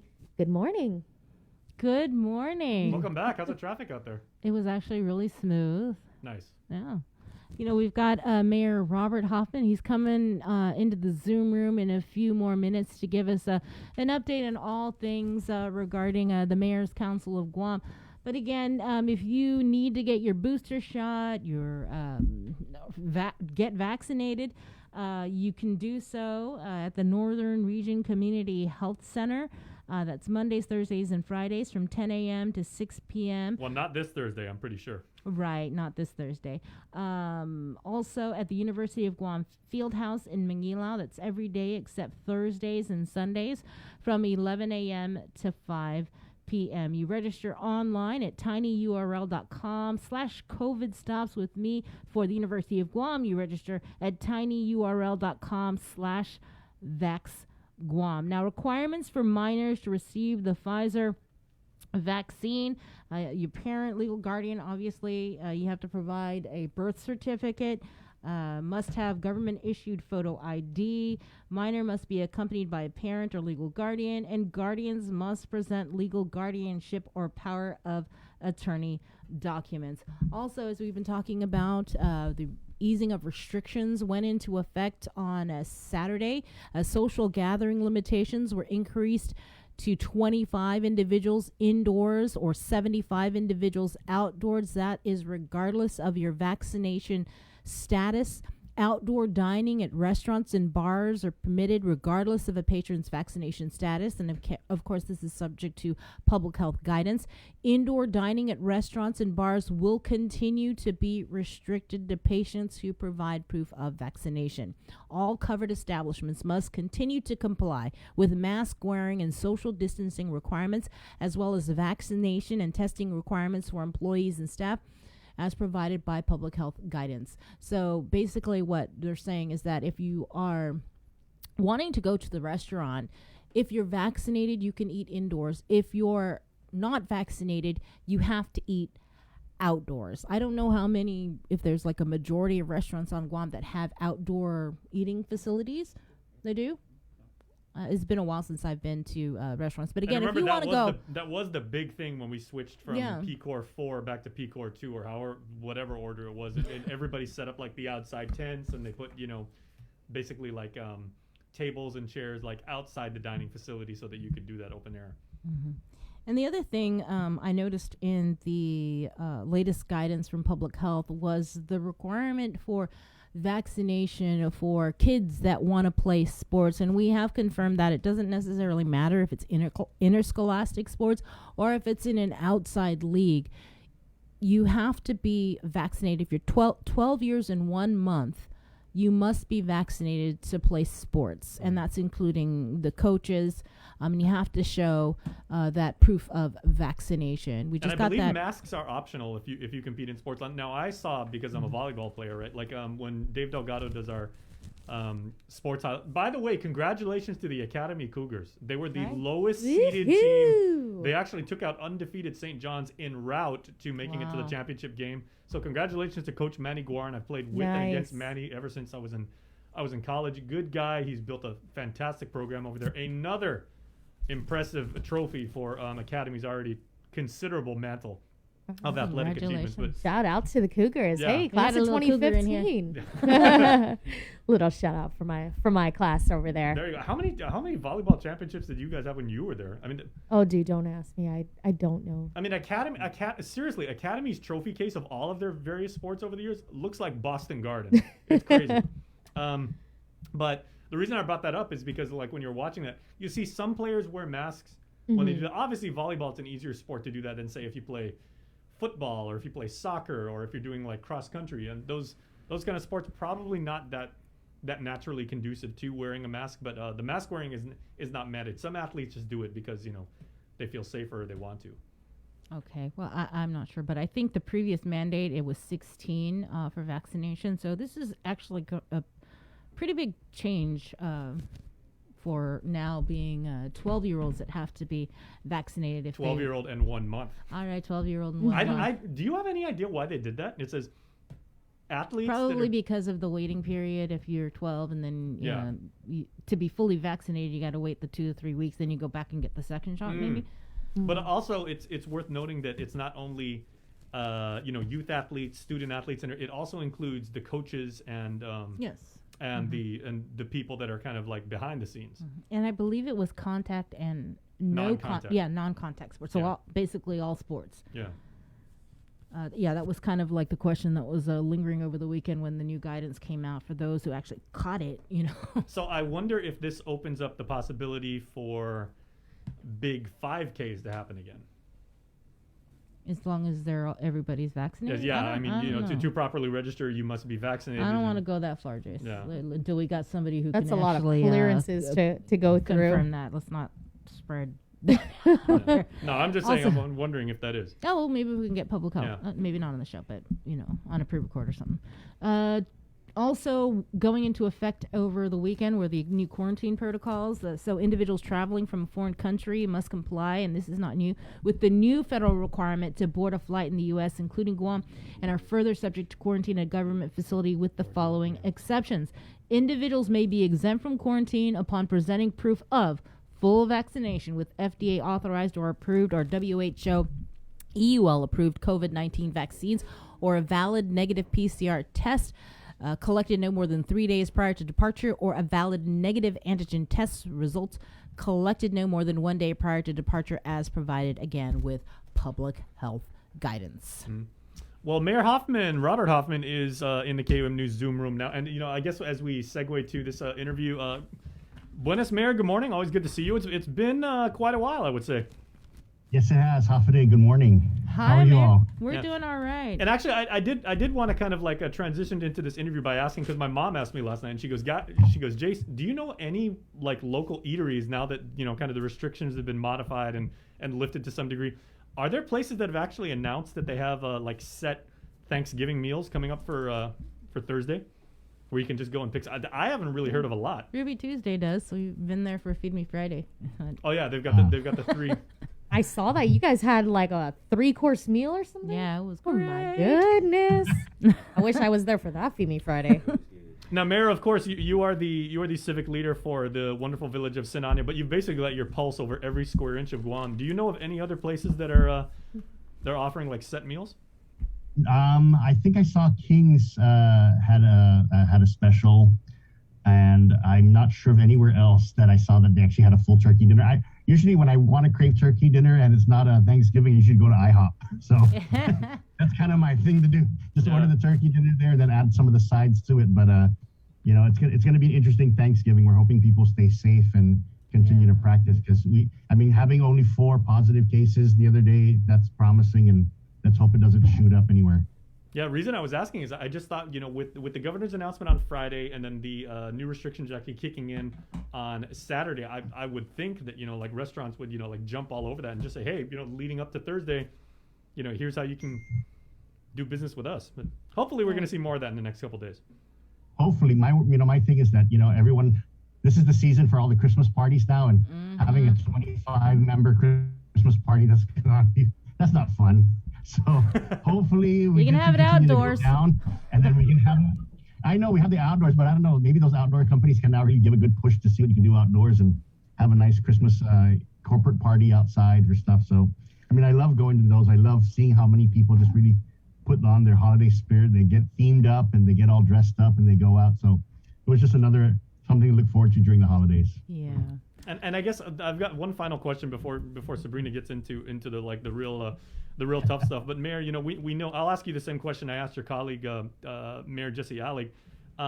We know you're someone who respects tradition, and you have great reverence for the Antigua ways and passing down practices from generation to generation. So in the Hoffman household, where do you guys stand on deep fried turkey? Are you guys thumbs up or thumbs down? It's a thumbs down for us. We don't do that. I was thinking about it. I was actually looking at some of these roasters, but I'm like, man, that's a lot of oil. I'm thinking how much oil costs, and I'm like, in prep, I'm like, I don't think I can do that. I'd rather just leave. I don't want to have to watch it, so I'd rather just put the turkey in, put it with the stuffing, the redzeno and everything, and then just have it, relax from there. Go on to do something else. Right. That's cool. The old school is the only school. There you go. Thank you. Thank you. All right, Mayor. I wanted to ask about ARP. When we had Mayor Allig on last week, and we also spoke with the Agana Heights Mayor Paul McDonald, And, you guys have been waiting for ARP, for ESF, and it got to a point in talking with Mayor McDonald that unfortunately, he only has 2 vehicles. One broke down, and so he had to kind of stop delivering the meals to Manumco and ask public health to step up and do it since it's their program, and so they did. So do you have any updates on whether or not the Mayor's Council of Guam, the plan, as we understand, the governor may be finally rolling out this ARP plan, possibly tomorrow. Have you heard anything in terms of whether or not the mayors are going to get any money, or have you guys even gotten any money since last week? We haven't gotten any money. I know that there's been discussions back and forth, and it was kind of this is the wish list. So they wanted some money to go towards street light installations, and some to go into road repairs. Some were going to go into purchasing of heavy equipment. Some were going to purchase vehicles. So they were just things like, mayors, what do you need at your level? Let us know. So we kind of all contributed to this discussion, I would say, over the course of 2 or 3 months. And so from there, we haven't heard anything, but I know that, they kind of have to run it up the chain to Treasury and everything, making sure it's an allowable cost. Anytime you're dealing with the feds, it's always a lot more stringent than when you're dealing with kind of local money in a sense, because they require a lot of other things in terms of reporting. So whether they give it to the Mayor's Council, then we have to work on the reporting, or they just do it from the admin side and they do the reporting themselves. That's, I think, some of the discussions that have to take place. As you know, we don't have a lot of admin staff down at Mayor's Council. So when you have an injection of millions of dollars, that's, additional duties that the 2 ladies down there, bless them, who have to do that, the 1 certifying officer, and the fact that we run the adult daycare centers, the senior centers, our 19 mayor's operations, not including the Mayor's Council of Guam operations, that kind of all has to, it's just 2 ladies really typing up purchase orders and doing procurement and doing all the other things. So I think that's a discussion that had to be had is, are we able and capable of taking on this financial responsibility? So they know what we need and we want it. I mean, our offices are ready and willing to do it. I think some of the discussions where if it gives it to us now, would it affect our budget, or do we have to return some to Treasury? Because I think Treasury's guidelines where it cannot be used for shortfalls, or it cannot be used in the first quarter of the new fiscal year. It has some weird discussion like that on some of the things that I've heard. So that's kind of where we were at. We're like, okay, so when can we expect it? So, we're just hoping. It's unfortunate that some of us, we have run ragged the last almost 2 years. It's been hard on our vehicles. It's been hard on our staff. Just trying to figure out where do we go from here. While we lost some of the duties that we normally would do in terms of operations, like running the youth, the gyms and stuff, we've picked up additional duties by doing food and doing senior citizens things and doing all the other things that are doing. So that's kind of where we're trying to figure out our time and our resource management. Mm-hmm. So how much are we talking is the wish list of the Mayor's Council? I've heard figures as low as 7 million. I've heard figures as high as 17 million. I don't know. It's depending what they're willing to fund and where they're going to fund it. So whether we get the street lights itself or to direct, we've contributed to the list. They asked all the mayors, give us your list of where you want lights at and all these other things installed, and we send them up the chain. So there's an existing wish list for some of the items. So whether you go directly to us or go straight to GPA or go from DPW, who is in charge of the streetlights, that's one aspect of, okay, so it'll help us, but not necessarily directly to us. And the same thing with the heavy equipment is to support the Mayor's Council needs. Does it go to us directly, or does it go straight to DPW and then assigned to the Mayor's Council on that end? So those are the discussions that we have. Right. So have any other mayors, while you guys have been waiting for some of this ARP money, has anybody else had to kind of like say, hey, wait, I can't do this anymore? I can't, especially not that I'm aware of yet. We do have people that have already, a lot of us are using our personal vehicles for some of these things already. My office included in that end, many of the staff as well. We really shouldn't rely on people's private vehicles. They're stepping up to do it, but I understand if they say we don't want to do it anymore. That's kind of the hard part and the risk we take. But I know villages that are really down. So, I mean, the fact that escorts have been really hard to kind of do funeral escorts, the junk removals, all the other things, that picking up the deceased animals on the road and all the other duties that our maintenance have, we kind of, try to figure out how can we support them in getting correct transportation to get to the needs. So in some areas where grass is not cut, it's because the trucks that would haul the lawnmower, the riding mowers and stuff are down. And so, how do we get it to point A to point B? So those are the discussions I've seen back and forth in the mayors and the WhatsApps. And in our, trying to figure out, we really need these things. We have an aging fleet. I know there was a discussion in the legislature when there's leftover money for some other, I think that's the EITC money or some sort of that. They were trying to figure out what they can give the mayors. And that, I think that during the budget cycle, as well as this bill, I think it was 195 or 196, a portion of that was actually asked for vehicles, to get vehicles and to do that. So a lot of the vehicles we either end up getting in the mayor's council fleet are used vehicles from the Department of Defense or from other agencies, or they're hand-me-downs from other agencies. I think the last time we got 2 actual new vehicles was when it was then Governor Calvo, and we used the recycling revolving fund to support the operations of that, which were the blue trucks and the white trucks that we have. And so that's kind of what most everyone's just using now. All the other parts of the fleet are gone. I think the oldest truck that I have is a 1994 Toyota Tacoma. So that's kind of the oldest truck that we're using on our fleet here. Then we were able to acquire some vehicles from GSA, I want to say almost 2 years ago. So that kind of helped us. And those are some of the vehicles that got commandeered at the beginning of the pandemic, which we asked that it be returned. And so we finally got it returned. And we've just been doing regular maintenance on that, but the maintenance isn't cheap either. Yeah. So that's kind of the hard part. You're maintaining 10, 12-year-old vehicles already, so you're paying a premium. Maintenance and fuel Yes. as well. So you haven't heard it or had any discussions, I guess, with the Adelup, or was it former Mayor Robert Lizama, the liaison for the mayors? We are having a meeting today at 10 o'clock, but we're talking about children's vaccinations and the boosters in the village. We actually have a Zoom meeting at 10 o'clock with the front office and public health officials. I'm sure it might be brought up by my colleagues. If not, we'll bring it up. But in the discussions, we did talk to Mayor Bob about the streetlights. I want to say 2 weeks ago. He's following up where it's at, where the paperwork's at and the requests. I know that Mayor Jess Alec did also follow up for the mayors for the art money and the non-entitlement union money.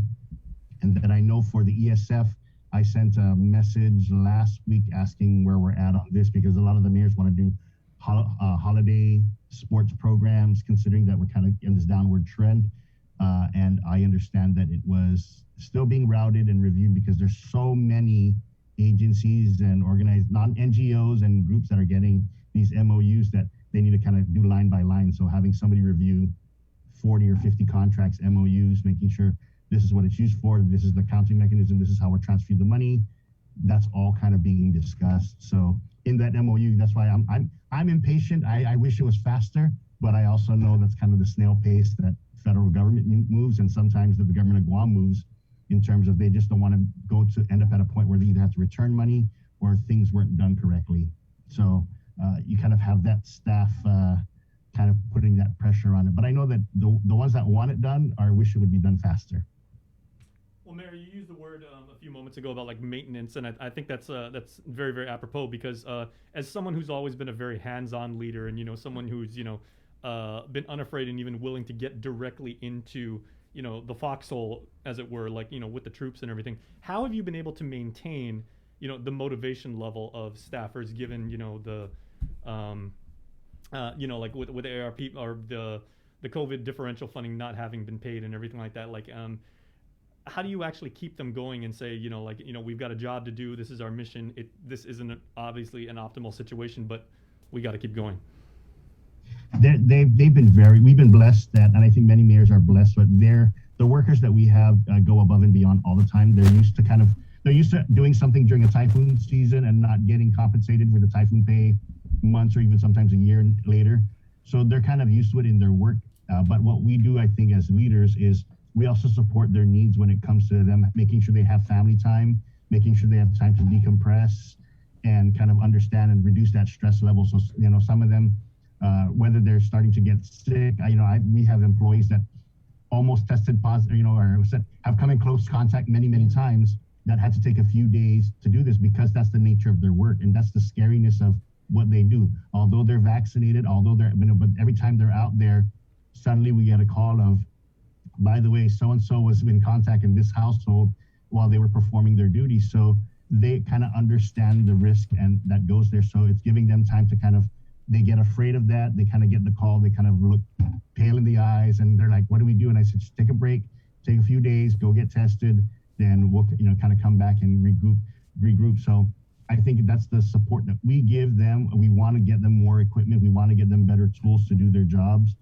Right now, they're everyone's making do with what they have. And a lot of them are using their own personal tools for different jobs and stuff like that. And, they all, I would say we're at war with the COVID and they're bringing everything they can to the war and they want to defeat it. They want to go back to the normal lifestyle. They want to be able to barbecue and be with their friends and family. So I think as a leader, you just got to support their family time. And when they need downtime, it's really consider how we can stagger their schedule so they can get enough time to kind of decompress. Mm-hmm.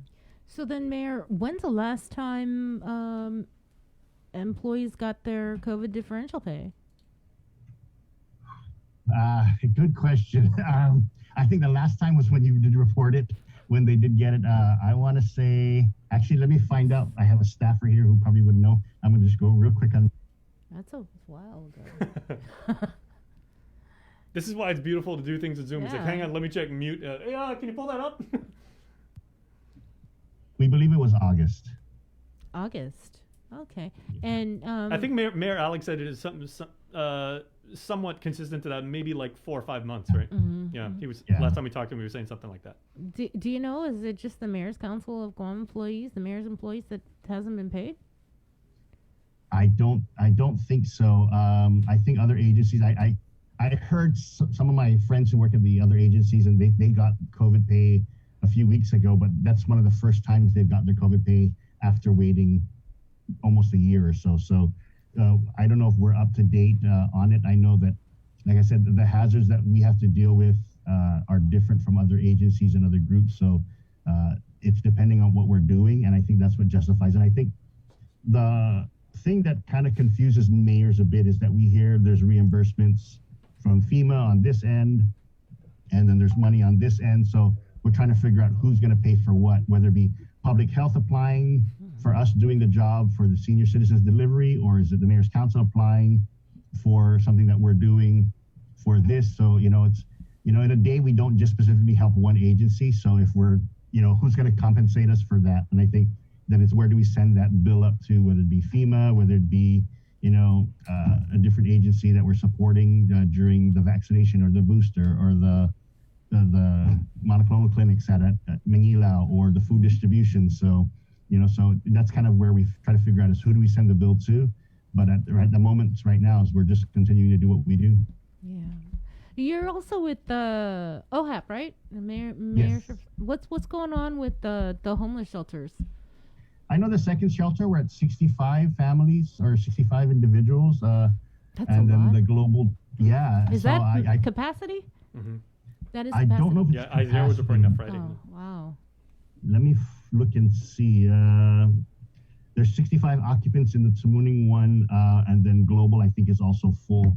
The rooms that are able to be occupied are full. So, and I know that they're actively screening to get folks into transitional housing from the vouchers that they had. I think in our last OHAP meeting, they had like 30 some out of the 70 some vouchers or 80 some vouchers that were there. So it's a process that they're going through, trying to get those that have been long-term homeless into a situation that's more stable, and then kind of shifting everybody down the line from there. But yeah, the shelter's been in operation almost a month already, the second shelter. Do you know if these shelters are just for the duration of the state of public health emergency? At this moment, I know they're a COVID. It's a term. It's like a term about them being safe away from being exposure for COVID. So right now, I believe it is for COVID only, and then it's trying to figure out what does the government do. The government recognizes the need for affordable housing, the needs for wraparound services. A lot of these, the homeless need multiple services. So getting them into that kind of stability and program, whether it be a group home setting, independent setting, and then it's really pushing what else we can do. So I know that the big push is the renovation of the Guam housing units up at Dededo.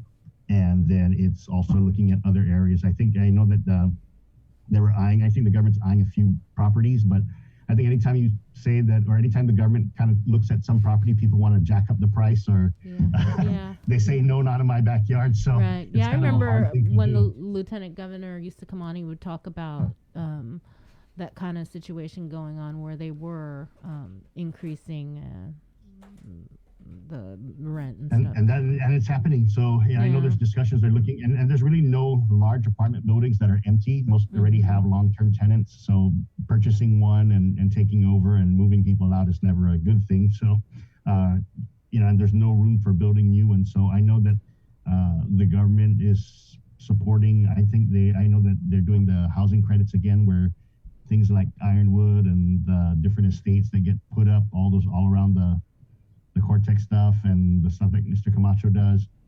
I think those have been a good thing to kind of help decompress the situation where there's a lack of affordable housing. So people who are on some type of housing voucher program or credit or VA or whichever else that qualifies them, it's getting that inventory. Yeah. All right. Any final comments on anything going on with the Mayor's Council of Guam? I did get it. I know Chris wanted a dog update and actually have it. I didn't pull up the file. Let me pull up the file. So, So right now the trappings are going to be moved. It's Barragata's turn right now. Then they're going to move to Jigo come December. And so far, I guess the numbers he gave me were a total of 163 strays that they were able to capture. Dededo had 54, Manila had 42, PD had 22, Tamuning had 13, and Jigo had 32. And so they're continuing to kind of they're just going out there and trying what they can. I know that now that we're removing the stray dogs, a lot of the discussion we've had is we're actually having problems with the pigs. The pigs are coming out because the dogs are no longer there to scare them away. So the pigs are the ones moving the trash cans, and I'm like, wow. So I'm getting a lot more requests for pig traps, and a lot of the mayors are too. We're like, this is gonna be never ending for us. Where do you put those dogs, the stray dogs? Are they to gain, and then sometimes along the way, people want to either get them or they come back and they take them and say these are mine, and they leash and they follow the rules. So that's kind of they're like, that's mine, I'll tie it up, and then we kind of do our due diligence, and they do. So sometimes the dogs that escape. I mean, dogs don't like to be tied up or bound, so sometimes they really do just run away, and then we find out that they does belong to an owner, and they're super friendly, so those they get returned. But from what I understand, the figures are from September, October, and then Barragata's still doing it right now, and they're going to move to Jigo. All right. Thanks a lot, Mayor. Your Thanksgiving message to the community? We're thankful for really everyone who's been on the front line for this past year and a half. I know it gets stressful, but happy Thanksgiving to you, and we wish you the best in the holiday season. And thank you so much, KUM. I know you guys have been doing great on the Giving Tuesday and all the other the charity stuff. I saw Vice Mayor Delgado's and a few other angels. I was like, I know they asked me to do it. I'm sorry I didn't make it, but I appreciate that. And just this holiday season, have 2 or 3 things on your plate right now. Just like. Thank you. I appreciate that. And Sinahan is having a home decorating contest, so please visit our office, and the winner can get $750. So put up those lights. Definitely going to be taking a drive around Sinahanya. and you are going head to head with some of the other villages, right, Mayor? Because the Mayor's Council, as we understand it, like they're having like an inter-village competition. Separate from this, we're actually having a competition among all the mayors to do a nativity and Christmas scene, and we're raising money for the foster program. So excellent. That's kind of what we're doing. So we're challenging on that end, and then our residents, we're just encouraging our residents to decorate and just really spread that holiday spirit. And what we're using is every resident who registers, we're putting them into a randomizer, and then the thing's going to go on and pick them. And so whether your house is $1 million decorated out or just has a string of lights, as long as you come and you answer, you can win some money. So that way we spread the holiday cheer because we're never going to challenge those multimillionaires that have all these they can hire people. Yeah. No, that's very cool because we actually asked Mayor Luis Rivera last week, and we said, we know Tatuha wants to come out strong and be very competitive in this event. So can you give us a little sneak peek? And she wouldn't budge. She's like, nope, just expect something really, really cool. Yeah, we're trying. Right now, there's a lack of lights everywhere, and I know even Home Depot dropped a whole new set of containers Saturday, and it was done by yesterday. The decor was just all wiped out. So there's a hunger for just to really change the pace. So I mean, I think it's their third shipment of Christmas decorations, and we're not even in December yet. Oh my God, I'm really late. I haven't even started. Oh my gosh. Mayor, do you guys still have some of those Sinahanya branded the masks that were all the rage earlier this year? Yes, we do. I still use them, and I know that there's for sale in the different stores, mom and pop stores I've seen. And I think for every mask that you do buy, I think it sells for $10, retails for $10. And if you do buy it from those stores, they actually give $3 to the mayors. So for every mask you buy that supports your village, or actually, if you want to buy another person's mask, go ahead. But for every mask that's sold, $3 actually ends up in our coffers. So we've been getting checks from them, and it's been really nice. They've been a great supporter for this. So it's a nice way to kind of help our build up our non-appropriated funds, which we use to help pay for fuel and all the other little tire repairs when we need it. So thank you. All right. Thanks, Mayor. Happy Thanksgiving. Happy Thanksgiving, Mayor. Happy Thanksgiving. Bye. Bye-bye. All right. More Link after the break. Deals. Say and hello more to the deals. First Hawaiian Bank mobile app. Got a question about your finances? You've come to the right place. Bring all your accounts together, even those that aren't with us, and see the big picture, right down to the smallest detail. Unlock powerful tools like Insights and Money Map that help you save time and take control of your finances. When you connect accounts with the First Hawaiian Bank mobile app, it all starts with yes. Get the job done the right way by getting the right stuff at East West Rental Center. With years of experience helping builders, we definitely got what you need. Call 646-1463 or visit us in Upper Tumon. Open Monday to Saturday from 7 a.m. to 5 p.m. and on Sundays from 8 a.m. to 5 p.m.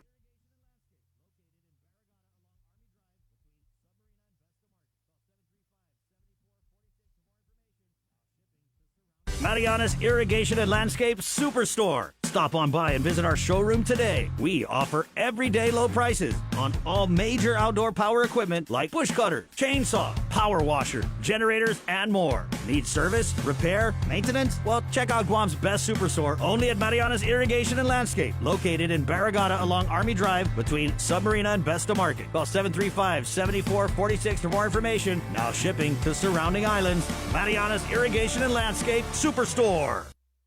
Do you feel like you're missing out on something? Make life more rewarding with Pacific Points. Earn and redeem points for bill rebates and free load at IT&E, discounts on fuel at Shell, vouchers at Foodies, and United Mileage Plus miles. You can even pay with Pacific Points at IT&E, Shell, and Foodies. Pacific Points. Do more, get more. GU Self-Storage, conveniently located near the Harmon McDonald's. We offer affordable rates, online payments, and auto bill pay for your convenience. Plus gate access daily from 6 a.m. to 9 p.m. Call us today at 648-7867 for more information. The relationship between Guam and Manila, Philippines is undeniable as we share similar cultural traditions, history, and heritage. With generations of Filipinos calling Guam home, KUAM presents a monthly look at the capital city, featuring in-depth and engaging interviews on everything from medical tourism to new business and government leaders. Veteran newscaster Nestor Lecanto delivers Beyond Our Borders. This special program is brought to you by KFC.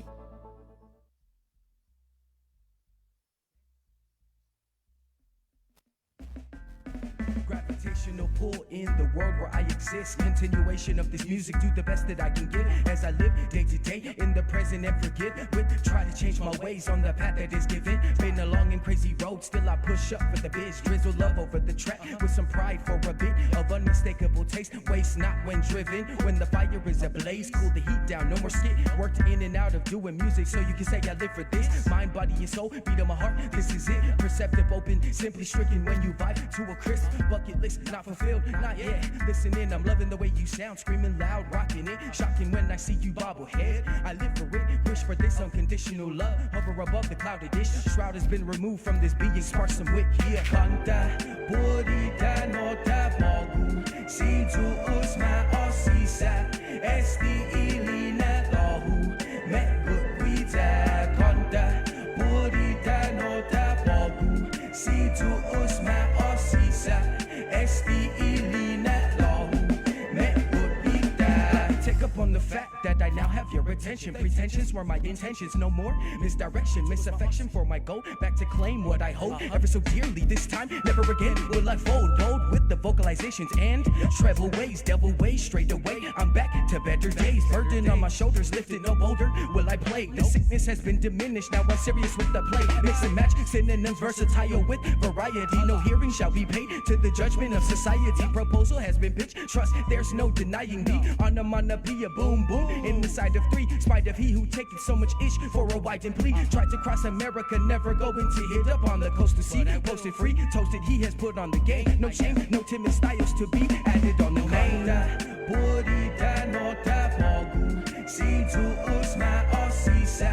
Esti ilina tohu. Met good guida conda. Burita nota pogu. Si tu usma osisa. Esti ilina tohu. Met good guida. Here to give you music that will never change. Here to show you love that can never be rearranged. Not here to preach a violence, positive I will stay. Here to keep the light if you reach your darkened days. Here to keep it moving, no stopping, I will say. Here to be right here, even if here will often stray. Here just to be right here after there goes away. Or if one approaches what, how else would here play? Santa and Burita nota fogu. Si tu usma osisa. Esti ilina tohu. Met good guida Santa and Burita nota fogu. Si tu usma osisa. Esti ilina tohu. Met good guida Santa and Burita nota fogu. Si tu usma osisa. Esti ilina tohu. Met good guida Santa and Burita nota fogu. Si tu usma osisa. Esti ilina tohu. Met good guida.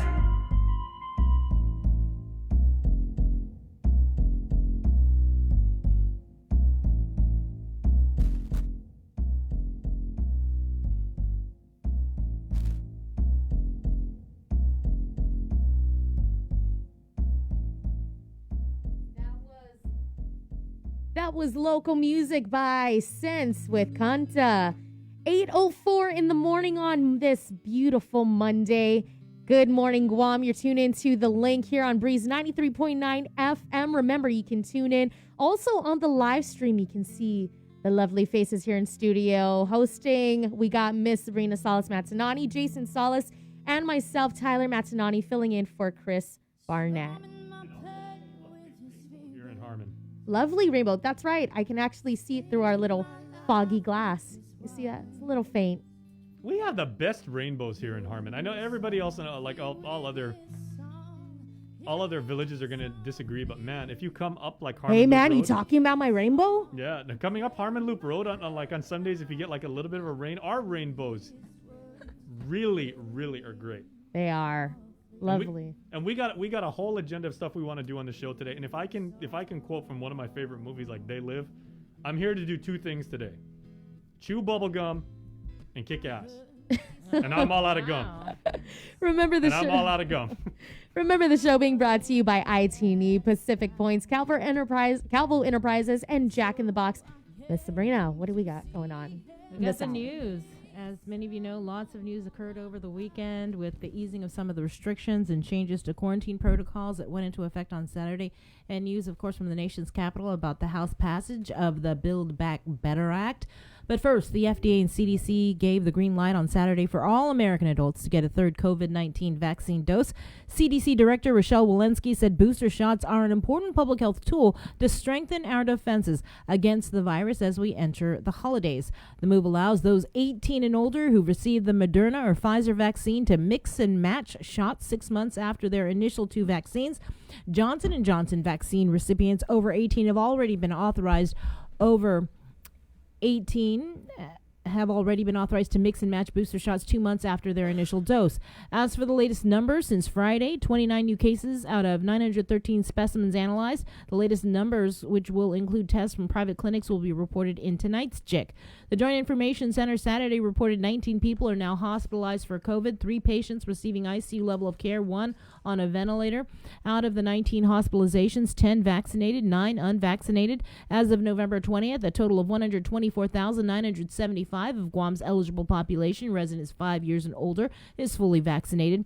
As for booster shots, the following have been administered: 14,971 doses of Pfizer, 8,185 doses of Moderna, and 201 doses of Johnson & Johnson. The CDC, again, has now approved the COVID-19 boosters for all adults. Since Saturday, the CNMI reports that 28 more people tested positive for COVID. There are now 79 active cases and 1 hospitalization. There have been 166 new cases since October 28th.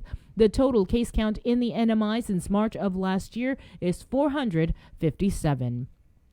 Meanwhile, the Commonwealth Healthcare Corporation says that all visitors who will stay with a patient overnight at the hospital must now show proof of COVID-19 vaccination or a negative test result. They are only allowing 1 visitor for each patient at the Saipan Hospital. Unvaccinated visitors will be tested in the isolation room near the main entrance prior to entering CHC wards. A press release states all visitors who have symptoms of COVID may also undergo further screening via COVID-19 testing prior to entering any CHC ward.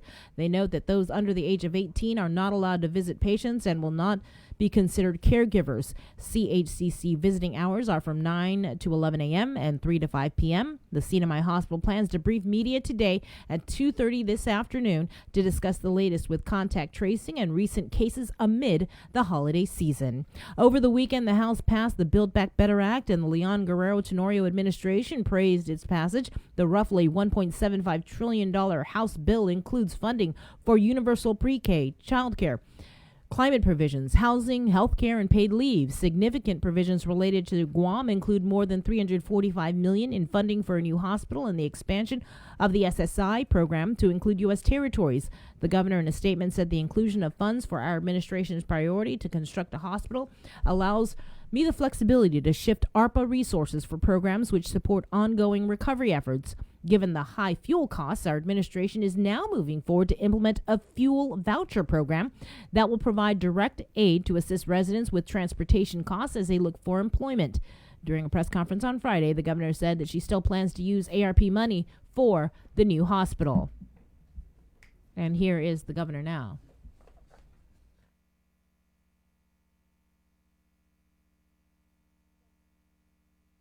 But assuming the $345 million for the hospital remains intact, does that give you more comfort to use the $300 million that you said you're going to set aside for a hospital as maybe a reserve fund in case, the economy doesn't do as well as we think it will do next year and there are costs that need to be covered? Yes, it does. In terms of building the hospital, and we were just from the credit rating, if we can build the hospital with as less debt to our people, that would be my goal. And if we can use some of the ARP monies to do that, we will use that. As far as the $300 million for the hospital, we have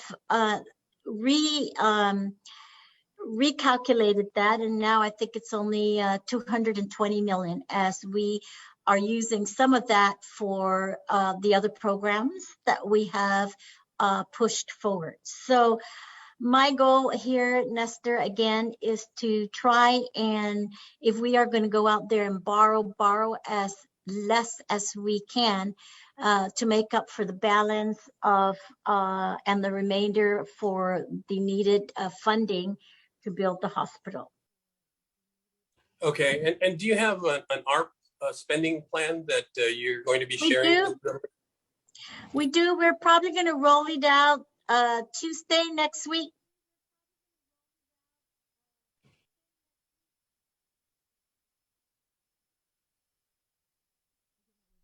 Lulian Guerrero indicating that she still plans to use ARPA money for the construction of a new hospital, and she also, as you just heard, announced that she should be rolling out her ARP plan possibly tomorrow. Now, the Build Back Better Act now heads to the Senate for action. Congressman Michael San Nicolas held a media briefing on Saturday breaking down the BBB and provisions that have been retained. During the briefing, he also broke down the provisions included in the infrastructure law signed by the president last week. Going through the infrastructure law, $95 million will be going to Guam for repairs to roads and bridges over the next 5 years, $11.4 million directly for investment for public transportation, which includes a bus fleet, $25 million to expand broadband into our community. It will help pay for internet bills, $30 million for clean water. This is water infrastructure. $30 million to invest into our airport, and $2.5 million for cyber attacks. As for the BBB, that's the Build Back Better Act, which was passed by the House late Friday. $345 million, as we mentioned, for Guam to use for a new hospital. That language, again, is still in the bill. $25 million for new affordable housing programs. $31 million in community development block grants. This can be used to fund anything from a new police headquarters, hardening up infrastructure, fixing our parks and basketball courts, building new gyms, and fixing swimming pools. $320 million territorial highway funding that is divided amongst the territories, lower child care and family care costs, universal preschool for all 3 to 4-year-old children, funded for 6 years, access to about $1 billion in Section 811 and 202 funding. This is funding for disability and senior citizen housing, $140 million for Medicaid as the pool for the matching funds, and increasing the federal matching to 83% and 17%, which according to the congressman puts us in a Medicaid schedule in line with the rest of the country. $30 million for climate change mitigation, adaptation, and resilience, a 1-year extension of the child tax credit, college tuition assistance, an increase in Pell Grant funding, extension, of course, of supplemental security income, that's the SSI program, to include U.S. territories. You can watch that media briefing in its entirety on our Facebook page. With more news now, here is Isaiah again. By Pacific Points. Do more. This news update is brought to you by Pacific Points. Do more, get more. Havade, good morning, everyone. Guahusi Isaiah again with your headlines here on The Link. COVID-19 restrictions will be eased heading into the holidays. Governor Lulian Guerrero officially announced the changes during a news conference Friday at Adelup. KUAM's Nestor Lecanto has the details. Let me be clear. We are not here today to call victory from this virus. We can, however, begin to loosen our grip on the restrictions we put in place at the peak of this third surge by moving toward a responsible and gradual easing of restrictions. Effective Saturday at 8 a.m., outdoor dining at restaurants and bars will be allowed regardless of vaccination status. Indoor dining will continue to be restricted to just those vaccinated.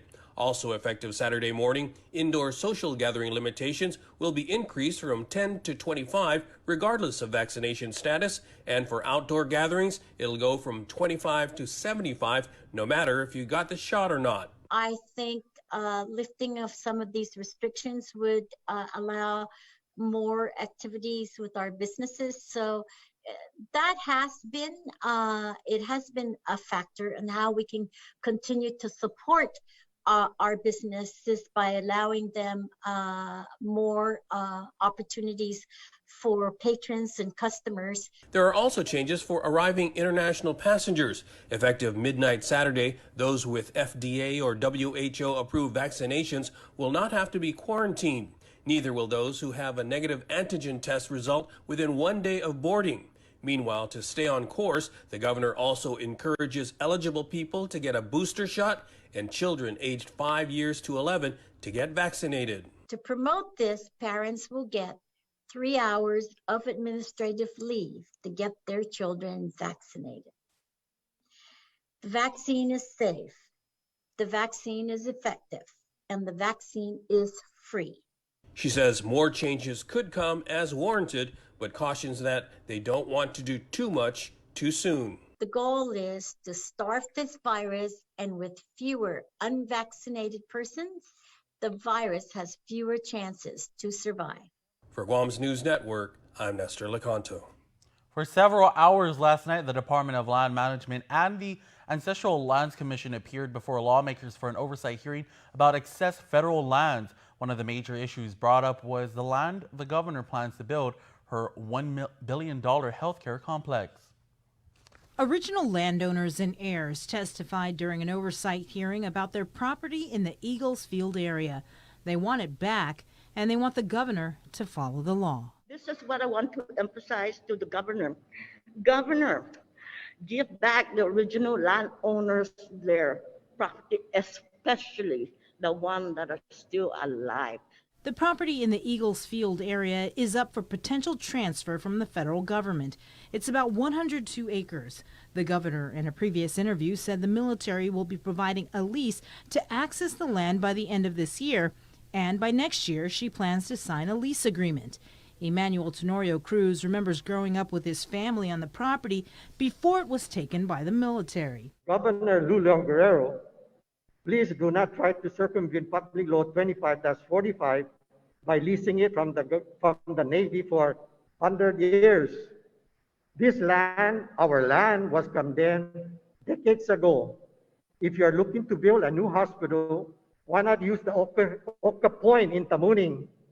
That land in Tamuning is available, ready for construction of a new hospital and will possibly be more cost-effective. As we reported, the governor in January of this year was provided an updated list from DOD of properties that were in the process of being returned to the local government, as well as lands that were subject to potential transfer. Although she knew about the status of these excess lands, many original landowners didn't until they found out about it in the media. Vincent Flores Cabrera's mother is an original landowner. It is sad and unfortunate that the governor of Guam, who has the opportunity to discuss these excess lands to the original landowners, failed them. I ask that the Guam Ancestral Lands Commission move expeditiously to find these original landowners and their heirs and follow the law. As we reported, up to 231 acres of federal land is in the process of being returned to the local government. These include 60 acres at the former CB base, Camp Covington, 15.5 acres at the PD Power Plant substation, 13.3 acres at Tengisan Beach Park, 6 acres at the Agania Diesel Power Plant, 5.5 acres at the USO Beach Park, and 5 acres at Marbo Cave. As for land subject to potential transfer, which includes the Eagles Field area, other parcels include 23 acres at the Tumon Tank Farm, 5 acres west of Route 3, and 2 acres next to the Nimitz Reservoir, among others. Also listed for potential transfer were 6,225 acres of submerged lands from Hilaan, Asin, and Tengisan. Guam law states that properties returned to the local government from the federal government are to be returned to original landowners. However, according to the Guam Ancestral Lands Commission, in the event returned lands are kept by GovGuam for continued public benefit, original landowners or their heirs are to be compensated. The U.S. Army's Iron Dome defense system has arrived at Andersen Air Force Base as part of a requirement in the 2019 NDAA. KUAM's Hannah Devonzo has this report. The Iron Dome defense system was purchased by the Army from Israel. Public Affairs Officer for the 94th Army Air and Missile Defense Command, Captain Nicholas Chop, is a part of the group overseeing the system's experimental deployment. One of the reasons it's here is to see how the Iron Dome can handle the environment. When we look at the Pacific, we talk about the humidity, salt water, things like that. It's obviously a very different environment from Israel or Texas. While Guam's environmental factors play a role in its delivery here, another reason was its ideal location. When the National Defense Authorization Act said, hey, you'll deploy this to an operational environment, Secretary of the Army identified the Indo-Pacific as the theater to bring it to. It's the Department of Defense's priority theater. And we knew we wanted to co-locate it with another Army air defense system. And so that kind of narrows it down to Guam, Korea, or Japan. We selected Guam because its environment is so similar to so many of the other islands in the region. The Iron Dome system will be here until mid-December, collecting deployment and sustainability data before returning back to Texas. Soldiers and equipment from Fort Bliss, Texas will also deploy here to test the system. Reporting for Guam News Network, I'm Hannah Devonzo. The agenda has been set for the next legislative session called by Speaker Therese Serlahi for a week from Monday. Topping the list of bills is a measure by Senator Amanda Shelton to appropriate $25 million or the other 50% of the governor's local employers assistance or LEAP program. Other bills include Senator Tello Tadegui's measure to establish licensing rules for adoption agencies and Senator Sabina Perez's bill to improve sole source procurement. During the Rules Committee meeting Thursday, the Speaker emphasized that they'll be on a tight schedule and to avoid a repeat of last session, when an out-of-order amendment was mistakenly placed on a local war claims bill, she wants to ensure they wrap up business with enough time for staff to do all their work.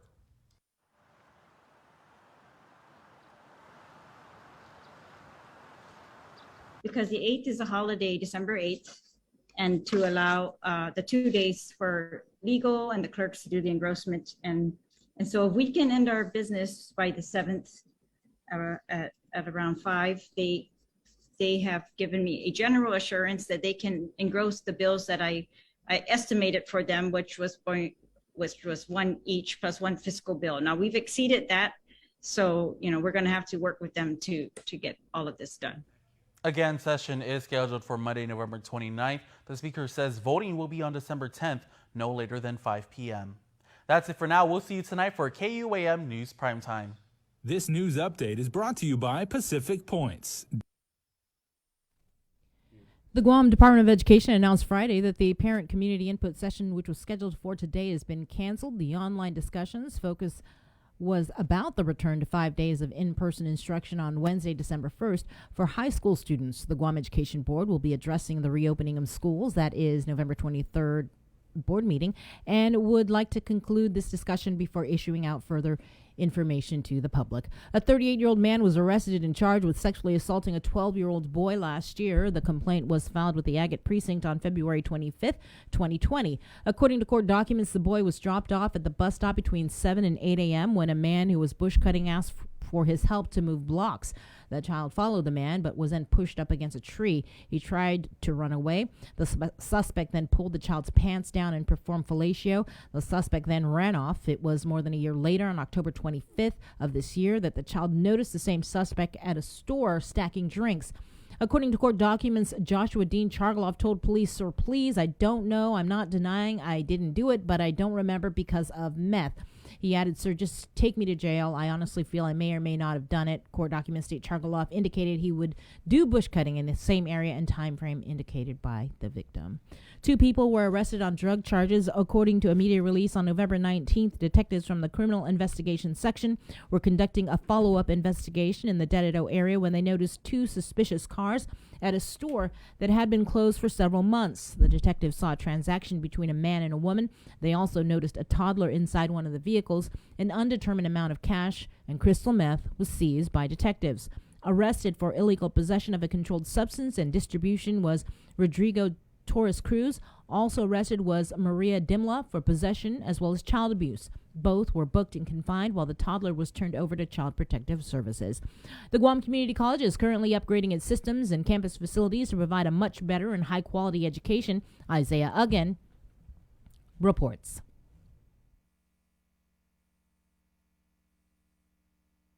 The Guam Community College is bettering its services, systems, and facilities as a part of its mission to improve the quality of education for students. In an exclusive interview with KUAM News, GCC President Dr. Mario Okada says that there are wireless network upgrades that are nearing completion, which is expected to wrap up fairly shortly. So we've got that wireless piece that's also very important for us to continue offering, courses here on campus and allowing for not just on campus, but remote learning as well.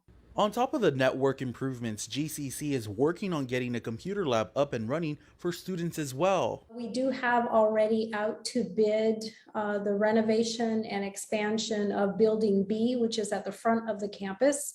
So that will now be a 2-story facility. And on the second floor, we will house a student computer lab up there. There is also a student canopy project that is presently being worked on as well, which will be located outside the student center. To provide some overhang to allow for continued outdoor activities to support our students. According to the college's president, they are holding conversations about the facility's master plan. We will be inviting some folks, some other general stakeholders to comment on the update to our facilities master plan. Dr. Okada also provided an update on the Guam Police Department and GCC's forensic DNA lab, which is scheduled to be completed in February 2022. First off, we have 2 projects that are almost completed, and that being the GPD GCC forensic DNA lab. That's nearing completion.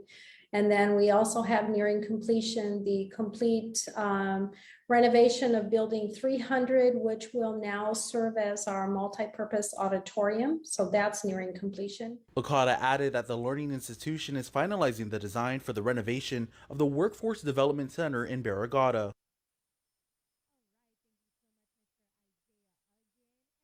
We've got Jason Salas, and joining us in the Zoom room is the NWS's Landon Idlet. Good morning, Landon. Doing today? We're doing nice. We're doing well, and it's not pouring outside, so we could say that Monday is starting off to a good beginning of the week. That's perfect. And there are a couple of little showers out there. I know one woke me up early this morning around 2:30 this morning, and so it sounds great on the house when it's coming down, but it's going to be very brief and move right on through. And I'm going to show you some showers that we're moving through, what's given us the rain.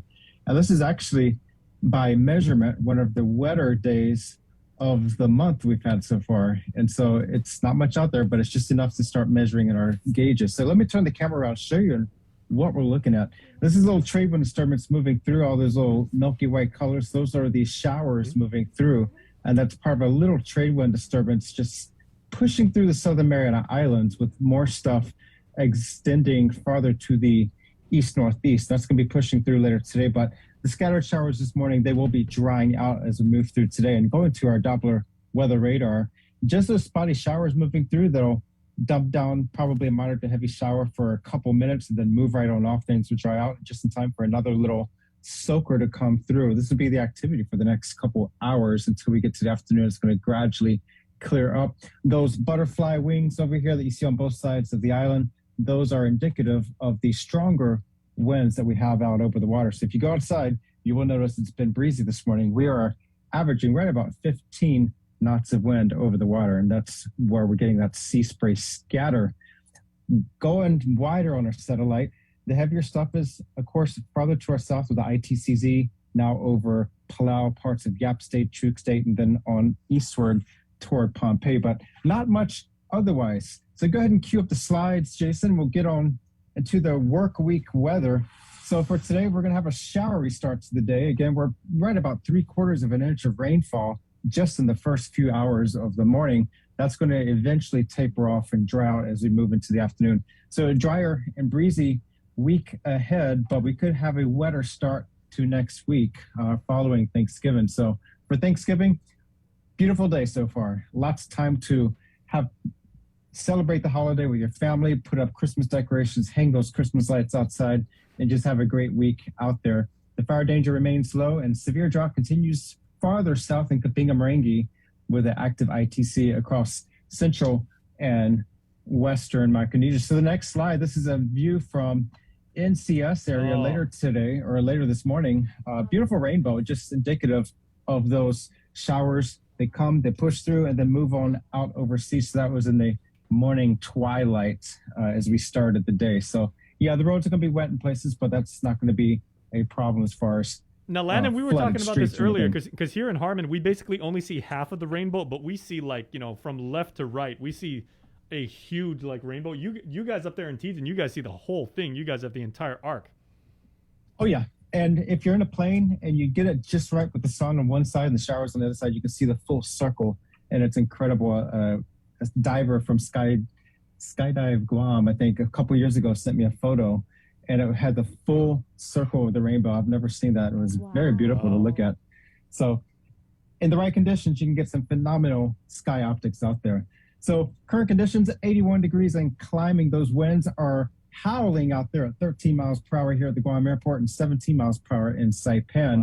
Wow. The rainfall yesterday was just a trace, and I was just putting these numbers in earlier. I'm thinking we have not got much rain yet for the month compared to October, but we just started November. But you realize it's November 22nd. It's almost December now. So the month has gone by quickly. We're on the 22nd day, and we're right about 4 inches of rainfall. But again, we're going to be peaking close to probably an inch of rain for the day. The next slide, the drought monitor, showing the drought conditions across the Western Pacific. Not much going on as adequate rainfall falls everywhere except for the far southern Pohnpei State. And the Joint Typhoon Warning Center, currently no suspect areas, but that does not mean let your guard down. We are still within the realm of typhoon season, and we could still see something develop in the region before it's all said and done for 2021. And just as a general reminder, tropical cyclones can and do happen throughout the year in this region. That's one of our natural born bragging rights to be here on Guam, for better or for worse. The next slide shows the winds out over the open waters. Not much to speak of. We just there's moderate to fresh winds out over the open waters. It's right about 20 knots of winds in pockets, otherwise 15 to 20 elsewhere. And the showers and thunderstorms are largely to our south with that ITCZ. Not bad for us with another week of near dry season like conditions. So out on the waters, we are looking right about 6 to 7 feet out in the open waters, primarily on the east side. On the west side of the island, it's going to be less because the waters are shielded by the island from the trade wind swell coming in from the east.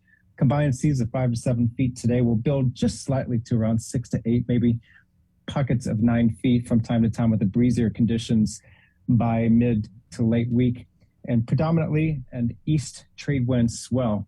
So going to the next slide, it's 'tis the season, and just a good time to recap what a watch and warning exactly means. So right now we are on a Thanksgiving watch, means that the ingredients are there for a possible Thanksgiving event. As we go through the coming days and we get closer to things, we might have to go into a Thanksgiving warning because it's upon us and it's happening. So watch out. The Thanksgiving watch in the coming days, and a warning, meaning it is here, it is upon us. And that means what, Jason? So it's definitely condition 1 for the holidays. Well, that, but also Black Friday. So watch out for that. I was going to say that's what I'm interested in. Okay. When Black Friday hits, everybody please just get out of Sabrina's way. All right. Fair warning when it comes to shopping.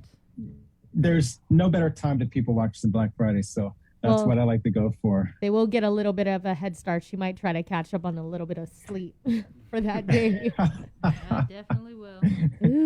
So the rest of the week, not bad. Once these morning showers pass through, it'll dry out. We'll have a great rest of the week. And then, of course, the showers with a possible trade wind disturbance pushing through Sunday into Monday to start off the week.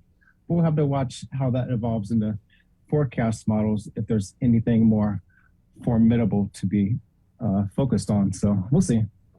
Okay, Beautiful Thanksgiving ahead. Weather looking great. Only moderate showers supposed to happen on Turkey Day and everything like that. That means also good weather for those of you who are going to hit the malls. If you're like me and you're going to be watching football for about 7 hours straight, good weather for that too.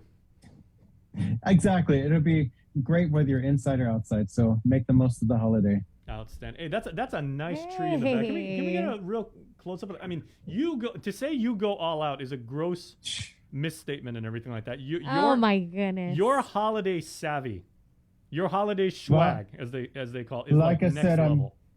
I'm just getting started, and I've been called to duty in New Orleans next month. So I'll be in New Orleans a couple days, and then I'll be heading to North Carolina for a few days. So my brother will cover for me with the weather outlook, and so I might join you on one of those Mondays from my dad's house with the trains. But then I'll be back, and then I'll show you what I'm doing with my house. You've got like 4 different trees there, huh? Oh, I got a lot of stuff in here. And of course, our little friend from Stranger Things. Nice. I remember that. Hey, well, if you're headed out to the bayou, man, bring us some of that Thanksgiving gumbo they got down there. Absolutely. I got to try the foods, and so I'm looking forward to it. It's going to be an interesting work trip. I think we're bracing for 12 to 16-hour days with some of the work we're doing, but it'll be an experience for sure. I just hope it's cold. Absolutely. Bitter cold would be nice. But for the more immediate future, we, all of us here on the link, you're part of our family too. So we do wish you and yours a very happy Thanksgiving. Absolutely. And happy Thanksgiving to you all as well. Happy Thanksgiving, All right, Landon. Good to know you, buddy. Happy Thanksgiving. All right. We're going to get to our next guest in a moment, but first I just wanted to address a press release issued by the Guam Memorial Hospital Friday morning. The press release was issued in direct response to a story that Chris and I reported on related to above-step recruitment at the hospital. The story quoted documents we obtained in various emails from GMH over the last several months. As we pointed out in our story, the Department of Administration website states that agencies can petition for above-step recruitment because of documented recruitment difficulty or exceptional qualifications. But the petition must then be posted on the agency's website for 10 days before the applicant is hired. It also states that every position shall be scrutinized and amply justified before being approved. Now, according to the hospital statement, GMH is dismayed and surprised at the news published regarding the hospital's so-called hiring practices. They believe that our story damages and destroys trust among our Guam population who rely on them to deliver excellent, reliable health care, but it also affects the entire GMHA staff. Quote, it also negatively affects recruitment of future essential employees, clinical and non-clinical, and our pursuit of accreditation. This type of journalism hurts the entire Guam community and our healthcare system. Now, KUAM, we have the utmost respect for our healthcare heroes at GMH and the work that they do to save lives each and every day, 24/7. We also feel for them and how they have to continue working in a deteriorating facility. Now, despite the tone and the accusations and portrayal of KUAM and our story as having a negative effect on the hospital's pursuit of accreditation, we appreciate Lillian Posadas for confirming exactly what our story pointed out, that above-step recruitment is used to hire at the Guam Memorial Hospital. Also, they pointed out false news. Here's the accurate facts. As we reported in the story, all of the documents we quoted from were from the Guam Memorial Hospital. KUAM appreciates the relationship we have with GMH and wish hospital management the very best to continue to hire exceptionally qualified individuals to fill critical positions. We also look forward to hearing and even learning more about GMH's hiring practices during next month's oversight before the legislature. Stay tuned. We're back with more after the break. Catch sports. Get the job done the right way by getting the right stuff at East West Rental Center. With years of experience helping builders, we definitely got what you need. Call 646-1463 or visit us in Upper Tumon. Open Monday to Saturday from 7 a.m. to 5 p.m. and on Sundays from 8 a.m. to 5 p.m.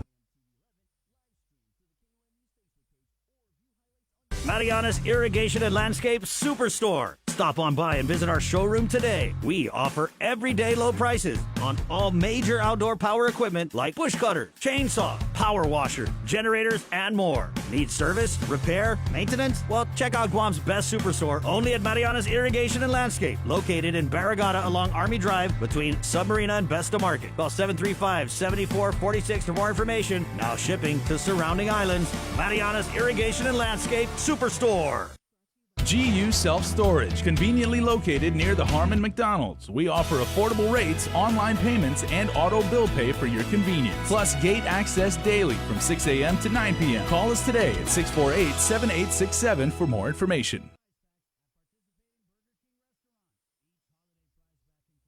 We all know that a healthy lifestyle is important to prevent chronic diseases and long-term illnesses and boost mental health. It's difficult to determine exactly which healthy habits are worth investing in to live longer and healthier lives. But FHP is here to help. Tune into the link every Tuesday for FHP Hafa Health Tips, brought to you by Take Care. Helpful advice about healthy lifestyle choices that will have a big difference in your health from the medical experts at FHP Clinic. FHP Hafa Health Tips on the link every Tuesday is brought to you by Take Care.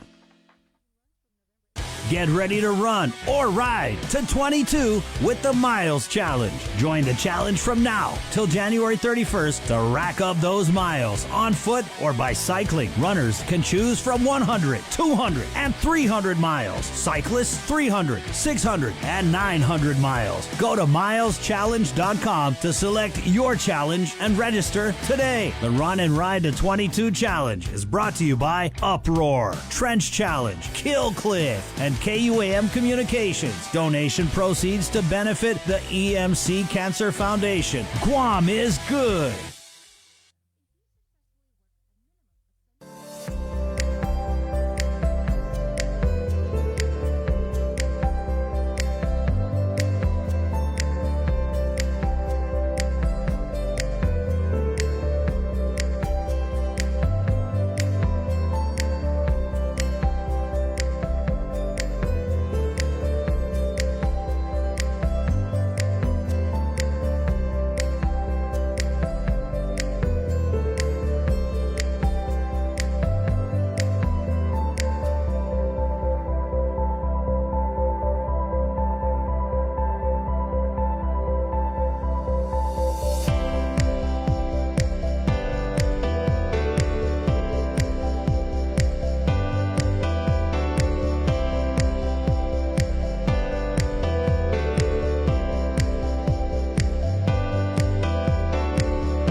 Monday, you're tuned into The Link here on Breeze 93.9 FM. Remember, we are streaming on everything right now. Facebook Live. We also have it going audio on Channel 10 and, of course, here on the radio. We have your host, Miss Sabrina Salas-Matsanani, Jason Salas here in studio, Mike Villagomez behind the technology, and myself, Tyler Matsanani, filling in for Chris while he's on leave. Joining us in the Zoom room, we have Senator Sabina Perez. Good morning, Senator. Oh, let me tune on that Zoom. Sorry, it's been a while since I've had to press any buttons. We're all good now. Today, Senator, thanks for coming on this morning and giving us some updates on some of the things that you've been working on. And I wanted to start first with, we were getting calls about the the Advanced Child Tax Credit payments that were supposed to be processed on the 15th. And, we did talk to Reverend Tax, and they did say that, yes, they did. They processed them on the date they were supposed to be processed. Then it goes to DOA and the mail and everything else. And it'd be about 2 weeks or so before those payments would be getting into the hands of residents. But there was something else they said, that there was some issues with direct deposit, that they're no longer doing that. What have you heard is the issue behind this? So, yes, I heard that DRT is sending out notifications to many of the, the filers or the applicants. It had to do with the change in a routing number for one of the banks, I believe. Not sure if that's the case for all of them, but of course that is one of the big reasons, I think. They couldn't do direct deposit. Mm-hmm. So they are resolving the issue. Okay, that's good. Have you heard anything new with the procurement of that financial management system? I mean, because we hear about the millions that are coming for the infrastructure law, and then we've got the BBB. That's a whole lot of money that Guam and everywhere else in the country is expecting to receive. And, this was supposed to be procured because it's a state of emergency, right? So have you heard any updates from the Department of Administration? Yes, so they are, it's with the AG's office. It's under review, currently under review because it's over $500,000. And I believe they're about to release it soon. Perhaps this week. That's what I heard as soon as it clears the AG's review. Have you heard how much it's going to cost? Actually, I don't know that. I don't know the cost of that. I think with RFPs, the way it works is they have to negotiate the cost. So the way RFPs work is very different from bidding. The bidding process. The bidding process is lowest bidder. For the RFP, they're looking for the best qualified, and once they pick that, then they negotiate a price. If it matches a price that we can afford, then that person or that company then gets the award, or gets awarded the contract. If they don't fit within our budget constraints, then it goes to the next ranked applicant So or offer. Well, that's good. It's been a long time, and as you mentioned, hopefully this week we'll be hearing something and some movement on that. I don't know if you heard earlier, or maybe even watched the press conference last Friday. The governor mentioning that we might actually see this plan being rolled out this week for ARP. How excited are you about finally knowing, like everybody else, what's going to happen with all this money, even though we got kind of a preview with that BBMR report that was issued? Yeah, I think this is very critical.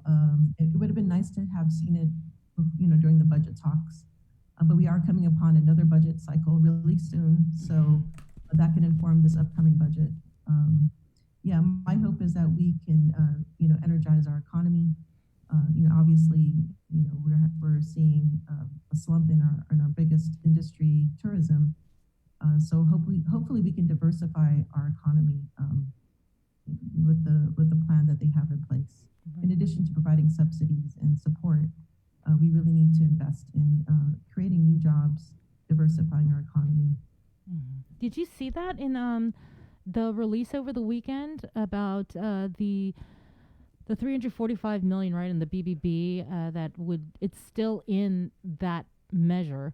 And so the governor was saying something along the lines of, well, they kind of recalculated, and now we're looking at 220 million possibly being used, and then we're going to go borrow, the rest to make up the difference for the construction of that new healthcare facility in Eagles Field. What are your thoughts on that? Well, I think the more money we can get through grants and other, without having to go and borrow money, the better off we are, because it's a premium. The financing cost is a premium. It doubles the amount pretty much over the life of the bond that we're going to borrow. It doubles the amount of money that we have to pay. So the more that we can direct these grants towards that, the better off we are. So that's my hope, is that we can reduce the cost to our taxpayers. Guam has a poverty level of about 23%, and costs are rising all around. We're seeing supply chain issues, which increase the cost of goods. So we really need to be cognizant of the burden that we're placing not only on our generation but future generations to pay this off. And I think I saw you in that oversight hearing last week regarding with the Guam Ancestral Lands Commission and the Department of Land Management. What's your takeaways from that? Because it was pretty emotional when the original landowners and the heirs, they started coming on and they were giving their testimony and, essentially trying to send this message to the governor that, they want their land, or even, just compensation. Yeah, it's really sad that, first of all, I think the government really needs to live up to its policy of, returning the lands to the original landowners. It's not right to perpetuate injustice. And this is something that, I think we need to make right. If we have every opportunity to do so, we should do so. Make right past injustices. And the landowners should be, they need to be, included in this discussion. I don't support circumventing that process, for that reason. And I think, being, one of those, descendants of land in which land was taken I think that's something that a principle that I believe is that we need to help assist righting those wrongs to the best that we can. Yeah, and you heard it from, I think it was Mr. LaGuardia, and I think the vice chair of the chair. They were so passionate, right, with knowing what they got to do and wanting to do, what they were created to do. But then you hear on the other side where Mr. Birch, the director of Ancestral Lands, was like, "Hey, look, we need the staff, we need the funds, right?" Is it something that the legislature is looking at doing so that they can do their jobs? That's something we can work towards. I know that's one of the questions that Senator Tydegui was mentioning. It's like, what about consolidating these agencies so they can support each other? So, yeah, I think this is something that, if I recall, maybe I have to look back and see what the budget contained, but I think we were really advocating for more money towards land surveyors. Yeah. But I think going back to also, we talk about war reparations, right? What about land reparations? I think, this is so much more, this is just as powerful, right? One of the people that came to testify, Elsie Flores, there is a living, person who could get the land back, right? So that's a very powerful thing. We have the opportunity to make things right for her. But going back to the funding, this is definitely something that we can look at, and I am looking forward to speaking to the oversight chair to see how we can, as well as the Senator San Augustine, who oversees appropriation, to see how we can assist with that. And just wanted to get you on the follow-up to the FOIA that you sent related to the burn permit. Yes, so I did get a response. A lot of the documents were the ones that I produced, so letters and emails to Guam EPA. There was some information regarding, so basically there wasn't a change in their response to me from what I saw. But in speaking to the administrator, he is working with US EPA to require more. They're working out a plan with US EPA to hold the military more accountable as far as doing more testing in that area for any contamination. So that is something that that has come out of this effort, in my effort to, my opposition to the burn permit, and my request to really look for alternatives,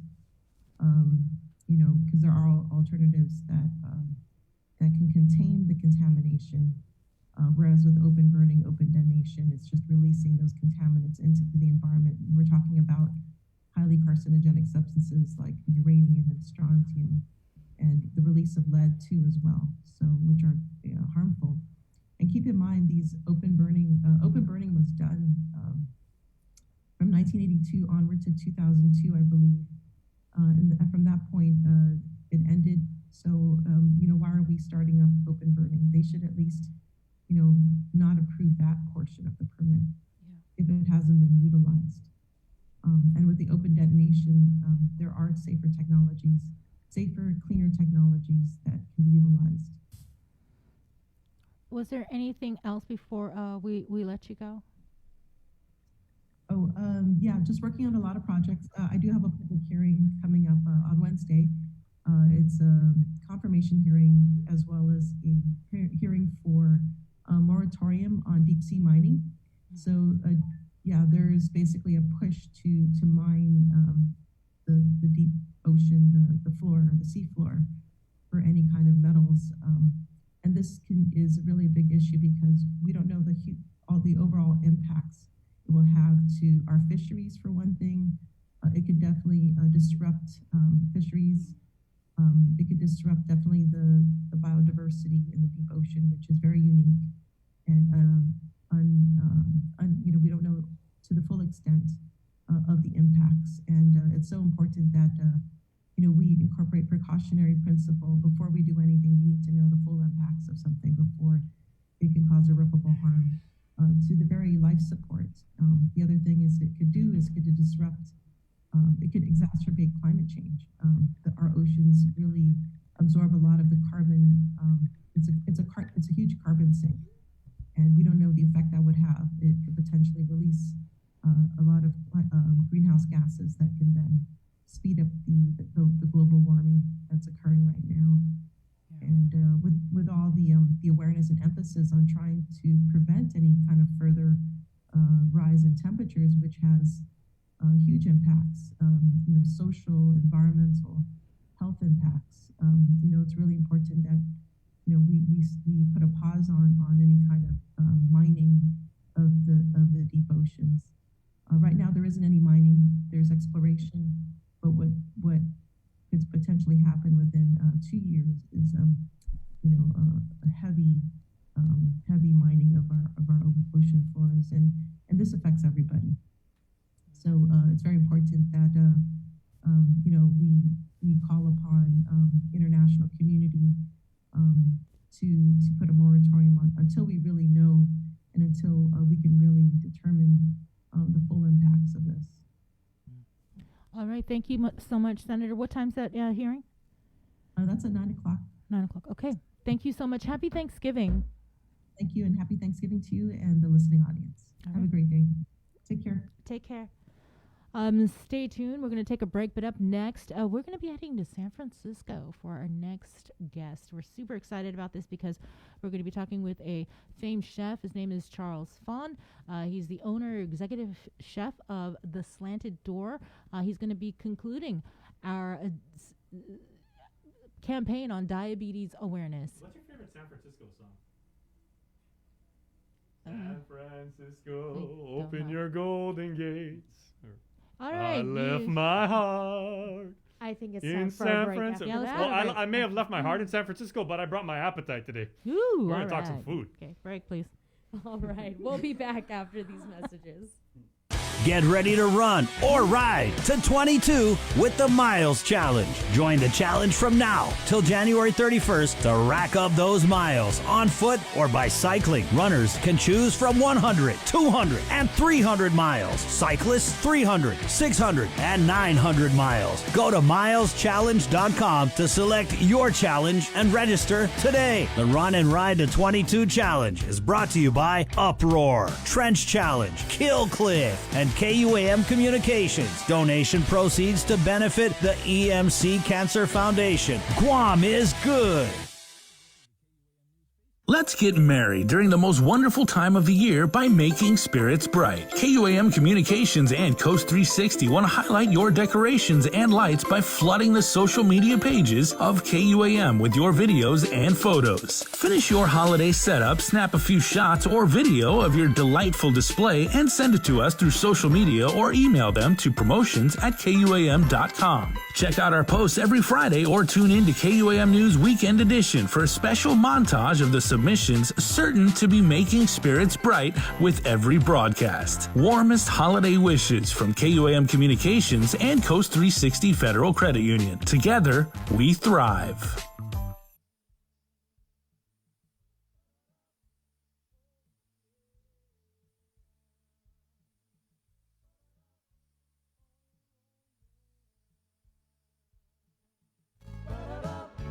Oh yeah. Down in Jamaica, they've got lots of pretty women. Steals your money and they break your heart. Lonesome Sue, she's in love with old Sam, taken from the fire into the frying pan. On and on, I just keep on trying, and his smile, she feels like crying. On and on, on and on, on and on. Say now come on everybody, if you really wanna show, get yourself a partner and get up on the floor now. Come on everybody, if you really wanna show, get yourself a partner and get up on the floor now. Come on, run, run, everybody run, run. Come on, run, run, everybody run, run. Come Come on and run, everybody run, run. Come on and run, run, everybody run, run. Oh, oh yeah. Oh yeah. Lonesome Jimmy sits alone in the moonlight. Saw his woman kiss another man, and he takes the ladder, takes the stars from the sky, put on Sinatra and starts to cry.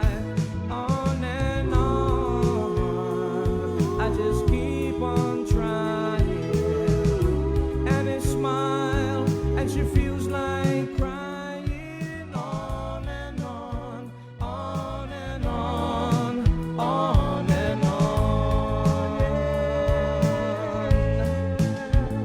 Well, it's my first time and a last time, and it makes me feel so good. And you know it, show it. Oh, baby, hold on tight.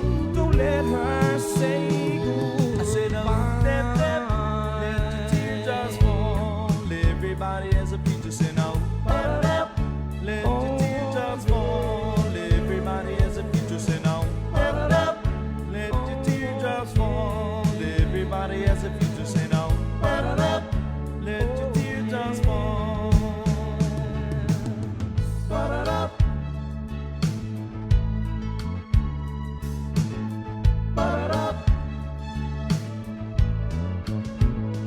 Well, it's my first time and the last time. Oh, it makes me feel so good. Oh, baby, you know it. Show it. Oh, baby, hold on tight. Don't let her say Say no, step, step, let your teardrops fall. Everybody has a future, say no. Step, step, let your teardrops fall. Everybody has a future, say no. Step, step, let your teardrops fall. Everybody has a future, say no. Step, step, let your teardrops fall. Ba-da-da. Oh, ba-da-da. Oh, yeah. I've got the sun on my shoulders and my toes in the sand, and my woman left me for another man. Oh, but I don't worry, I just sit and relax, toss up my heart, see where it lands. On and on, I just keep on trying, and it smiles, it feels like crying. On and on, on and on, on and on. Chris and Sabrina with The Link. Here on Breeze 93.9 FM.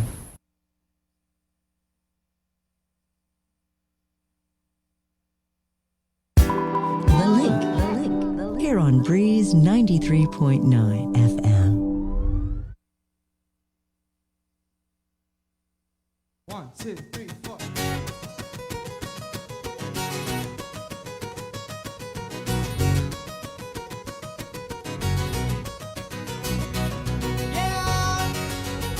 All right. Let me lower this real quick.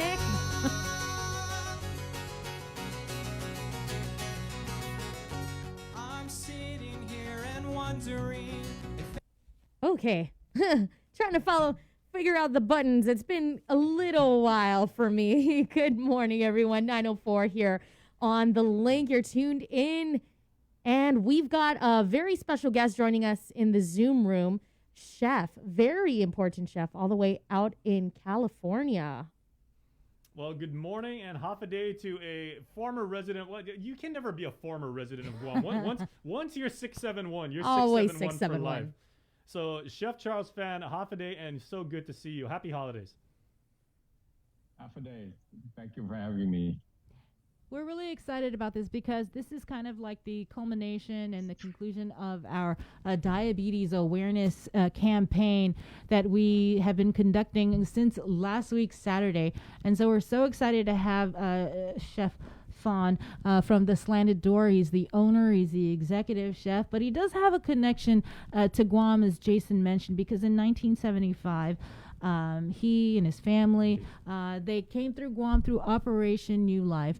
And since then, he's had this connection, and hopefully we might have a surprise for him. He's had this connection since then. So thanks again, Chef. Oh, thank you. This is the closest thing coming back to Guam. So I need to get on a plane and get to Guam soon.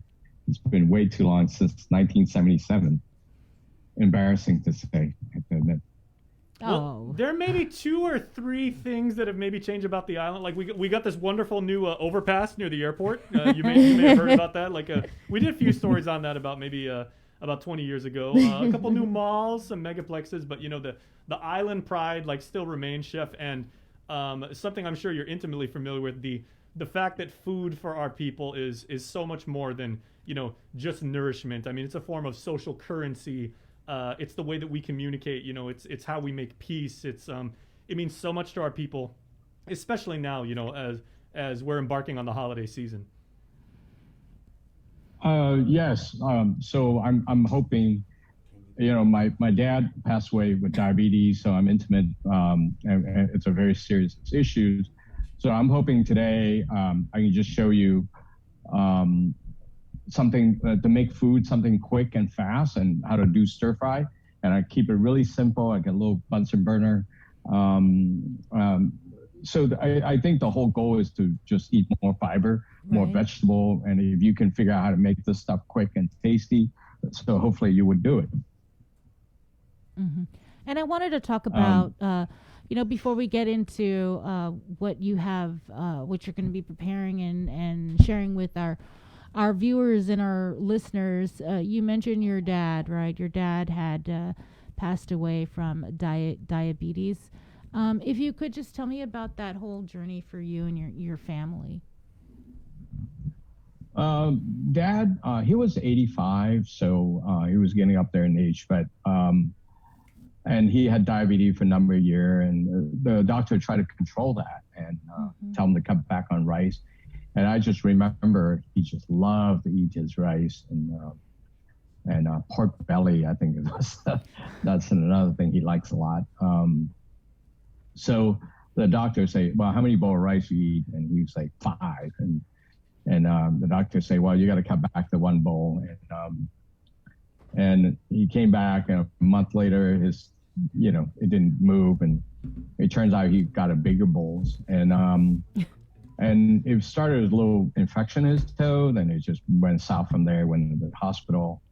Then they want to amputate his leg, and it just on and on. And then there's just more sickness while he was in hospital, staph infection, and so on. So it's so once you have diabetes, you have all this other ailment that you can't really control, like just you can't even have a fixed infection on your toe. So you don't want to get there. You don't want to get there. So you need to, as we all know, you know, we're more likely to get diabetes from our diet and our gene.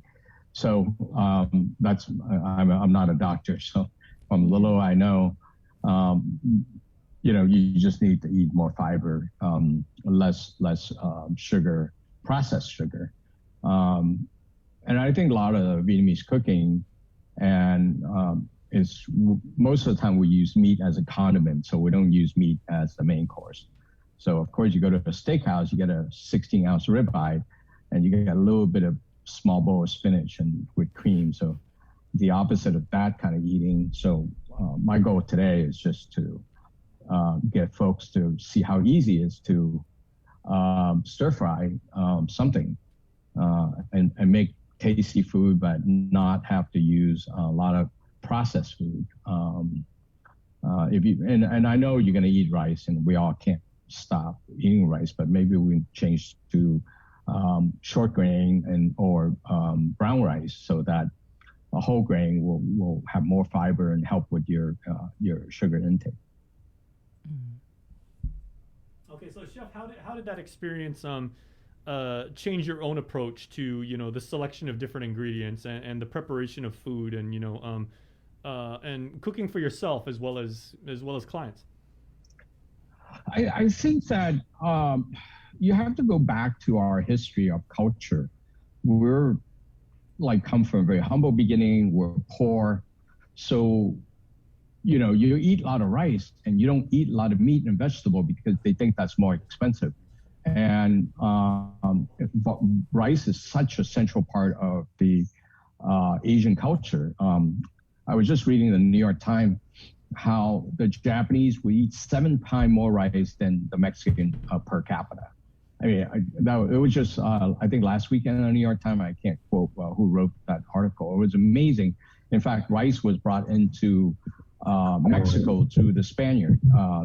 So it's just culturally, we are trained to eat with a lot of rice, and we don't realize by doing that, and it does have an adverse effect to our health. So now we know, so we just got to eat a lot more vegetable and fiber, and not eat a lot of starch, because I think I'm also a product.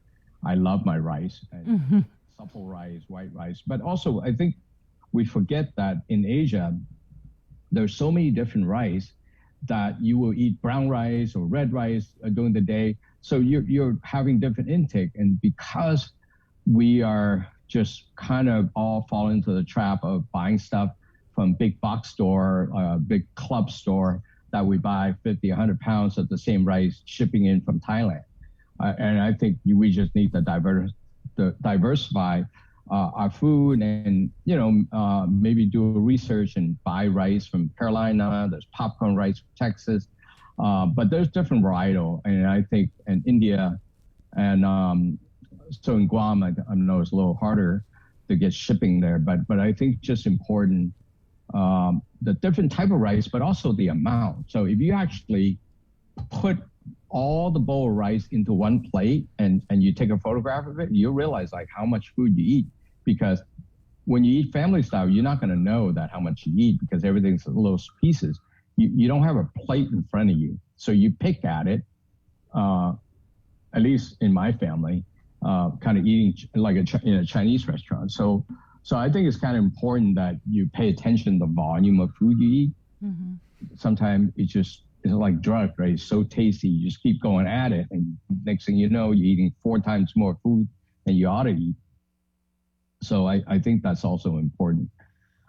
But also, we all want to make flavorful food. It's one of the joy in life. So if you do, maybe you just put more vegetable and you end up eating more vegetable and cut out the rice, and at least you're not, you pick the lesser of two evil. If you're going to eat a lot, might as well eat a lot of vegetable, I think.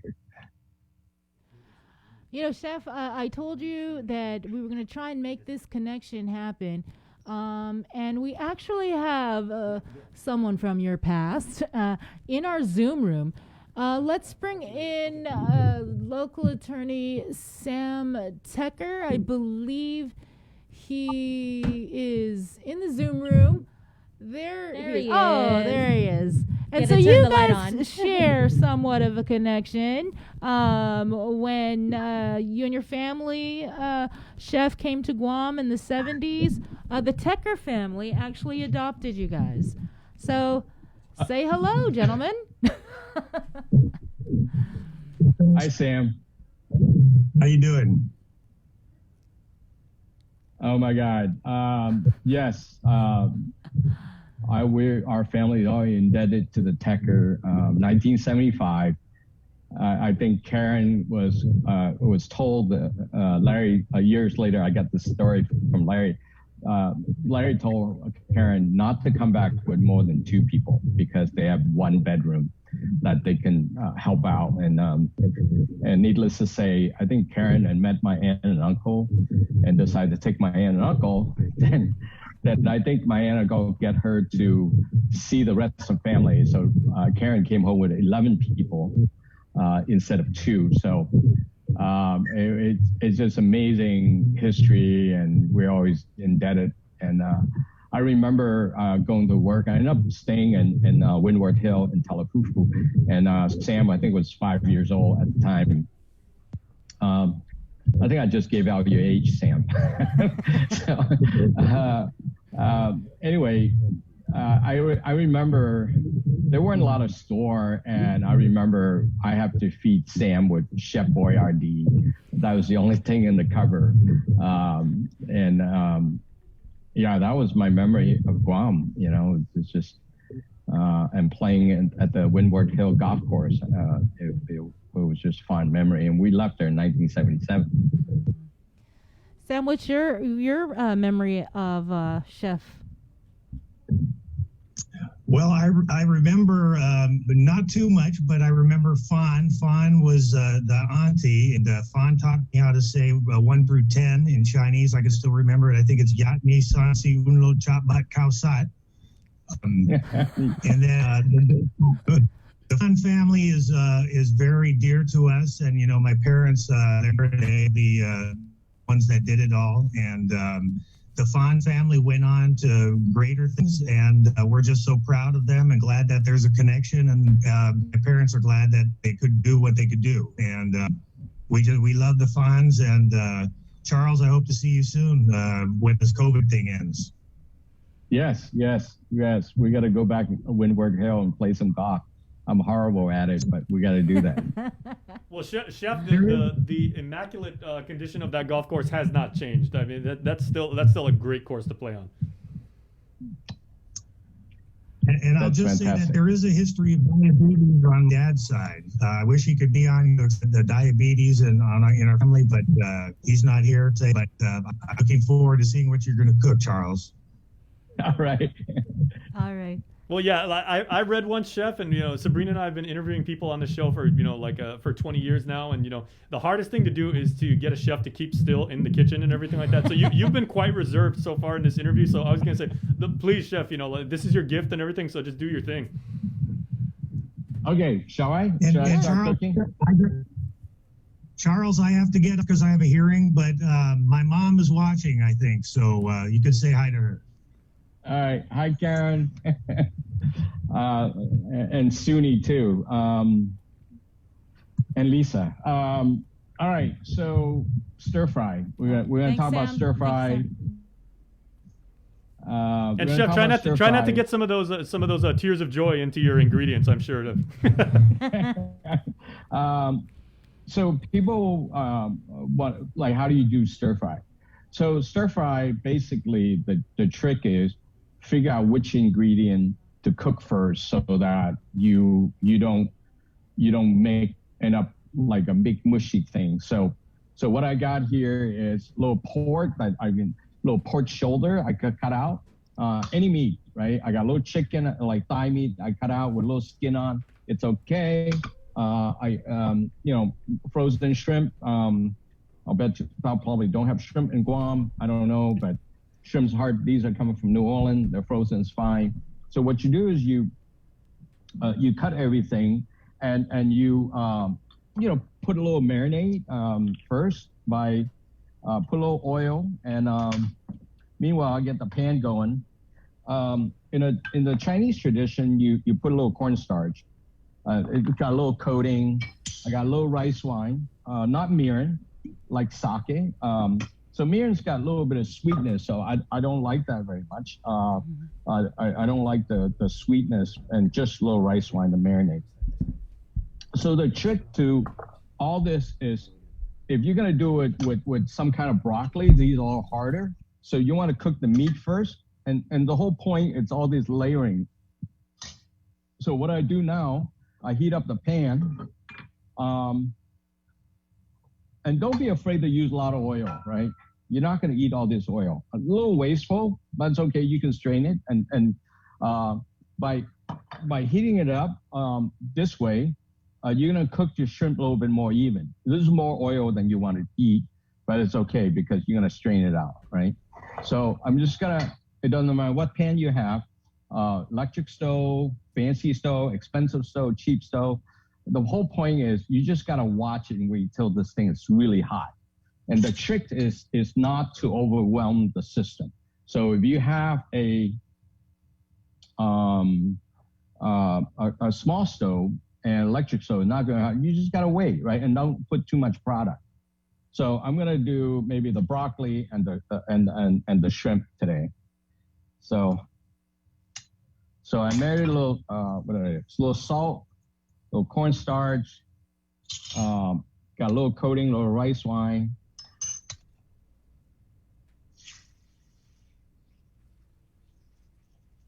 That sound is always the best part.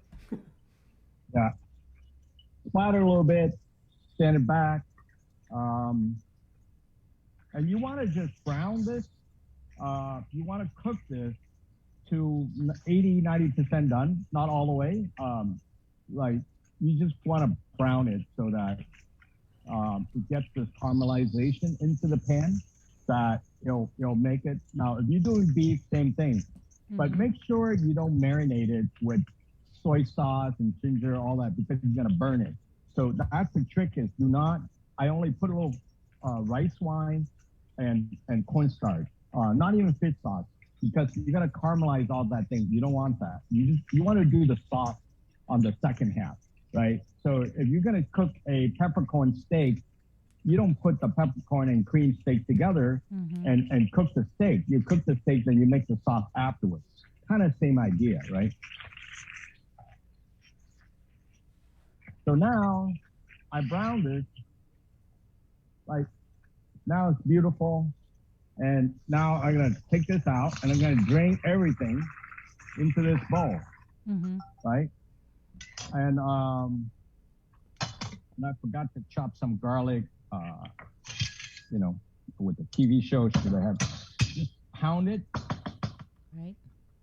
It actually have an effect on the garlic, the way you're pounding it, the oil come out.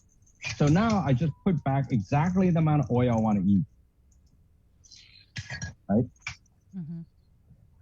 Now I got all this flavor in here, and now I'm gonna put the vegetable. Now this is a hard vegetable. If it's a bok choy, then I don't need to steam it. But now this is hard. I need to steam it to get it soft. I put a little chicken stock or water. Then I put a lid on this thing, so I steam it. So you basically try to cook everything to its perfection and you assemble it together, right? So now you wait a little bit. Now your vegetable, it's steamed and it's getting tender. If it's spinach and things like that, you don't need to do it. Bok choy, you just put it in there, you cook it, and it's done, right? But because it's the hard green bean or broccoli, you need to soften it up, right? So now I want this evaporation to happen. Now it's got nice steam, maybe a little salt, a little fish sauce, and don't worry about measuring it. Just, taste it as you go. Obviously, you saw what I did, a little dash. You can always add more. And now I'm gonna dry out all the sauce, right? And dry out, and I can even check it. Always check your food. Now, it's crunchy. If you don't have any teeth, then you need to cook a little longer. If you want it softer or you don't have teeth, right? And it's up to you, right? And it's all up to you what you want. I like Let's it say crunchy. you like crunchy because Yeah, you got I like a lot of teeth, right? So a little chili pepper, you can make that up. And now you can finish this off fast, like that. So now you don't have all that grease. It's just gonna come back beautifully. That's it. You got a meal. Super easy. Looks affordable too. Literally, And it'll you take did- you longer to cut and chop this thing than cooking this thing. He did that whole thing in about 5 minutes. Yeah. So now you have all this vegetable and beautiful aroma. It's all about harnessing that wok, that saute pan, It's not soggy. Everything is crispy and flat, and So again, do not marinate with soy sauce and all that stuff because you're gonna make a mess.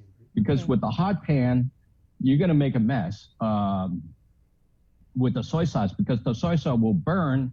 The soy sauce will burn the meat, right? So you want to just like here, I would just do like about, what is that? 1 teaspoon, a little bit of that, and just to coat everything, little rice wine or just a little liquid, little salt.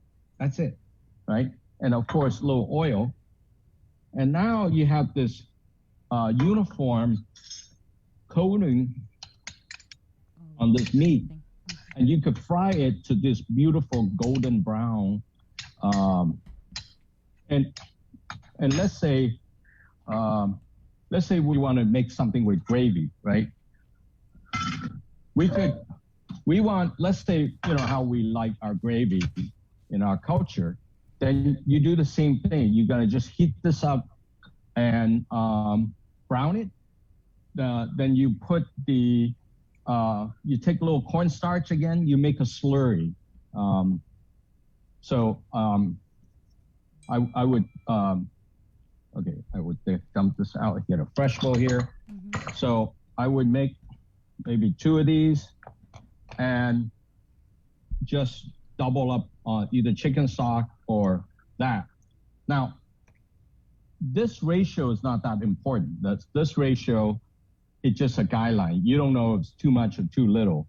So what you do is you got to cook it, and as it gets gooey, it gets too gooey, you usually add more chicken stock. So that, don't worry about like how much to measure. It's just enough to dissolve this cornstarch, right? So again, now I got my pan hot. I fry my chicken,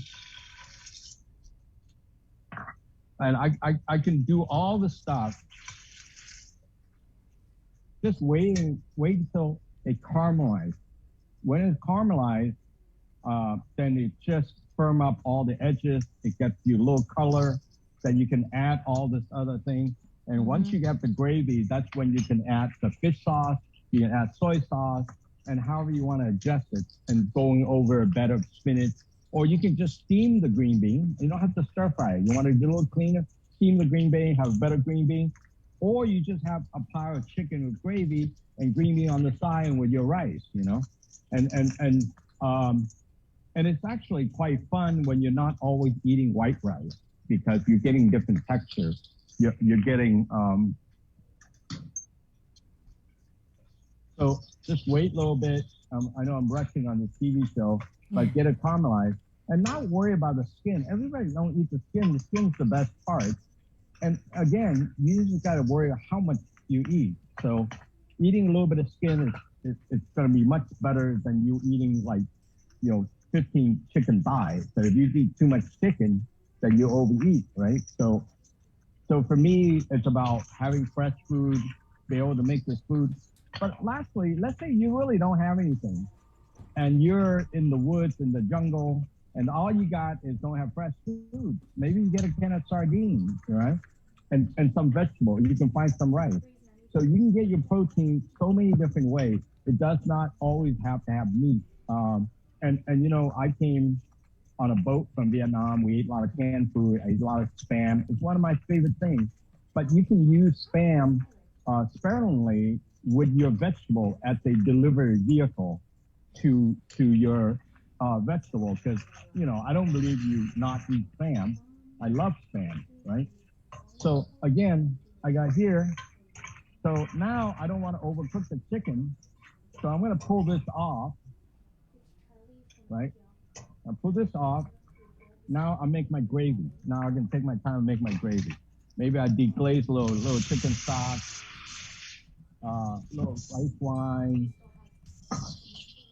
Then I use this and I wash it, right?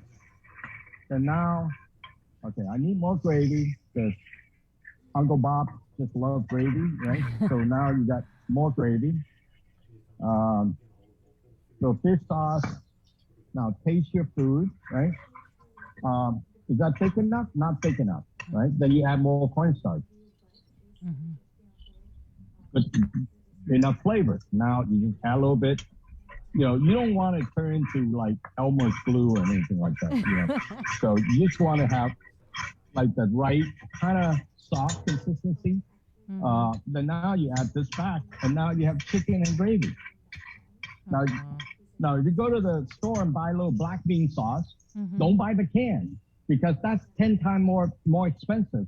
If you just buy a straight up black bean sauce, preserved black bean in Chinatown, then you just soak it. Don't be afraid just because they don't have all these label.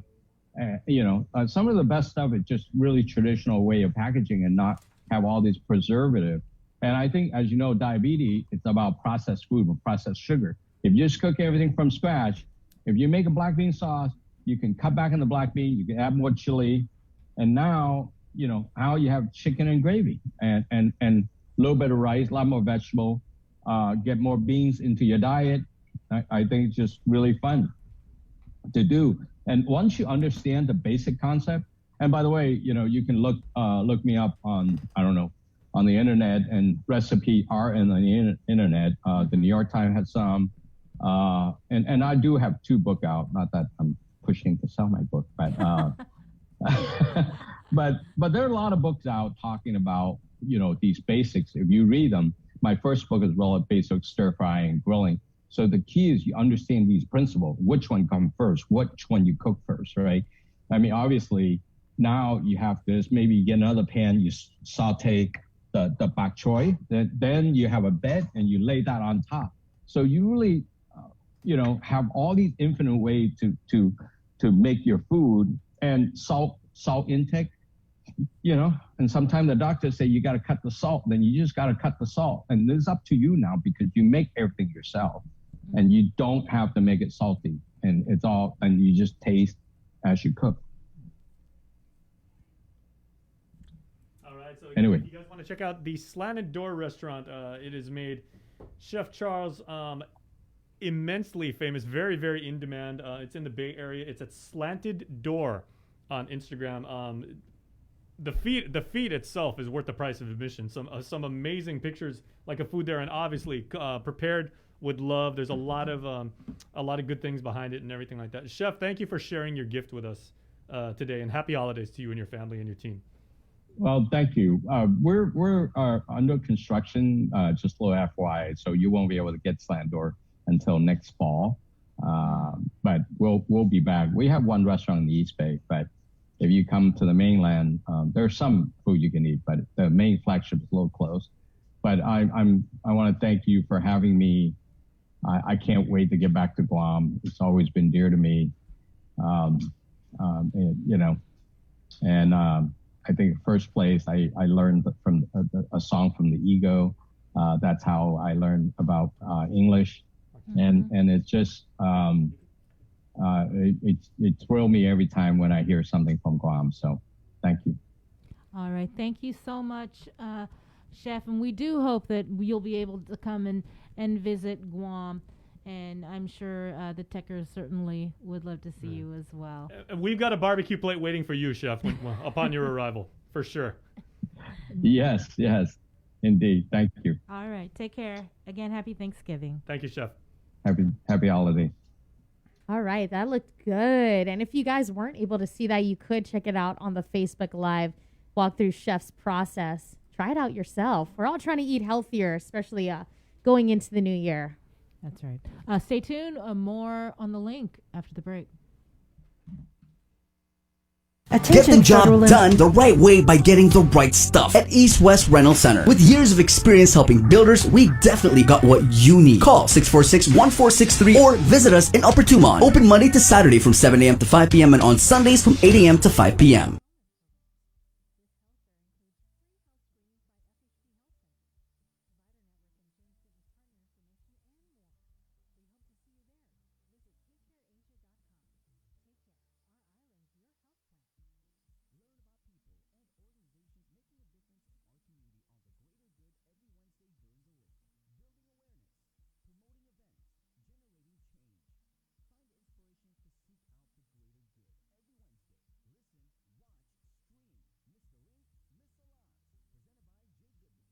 Mariana's Irrigation and Landscape Superstore. Stop on by and visit our showroom today. We offer everyday low prices on all major outdoor power equipment like bush cutter, chainsaw, power washer, generators, and more. Need service, repair, maintenance? Well, check out Guam's best superstore only at Mariana's Irrigation and Landscape, located in Barragata along Army Drive between Submarina and Besta Market. Call 735-7446 for more information. Now shipping to surrounding islands. Mariana's Irrigation and Landscape Superstore.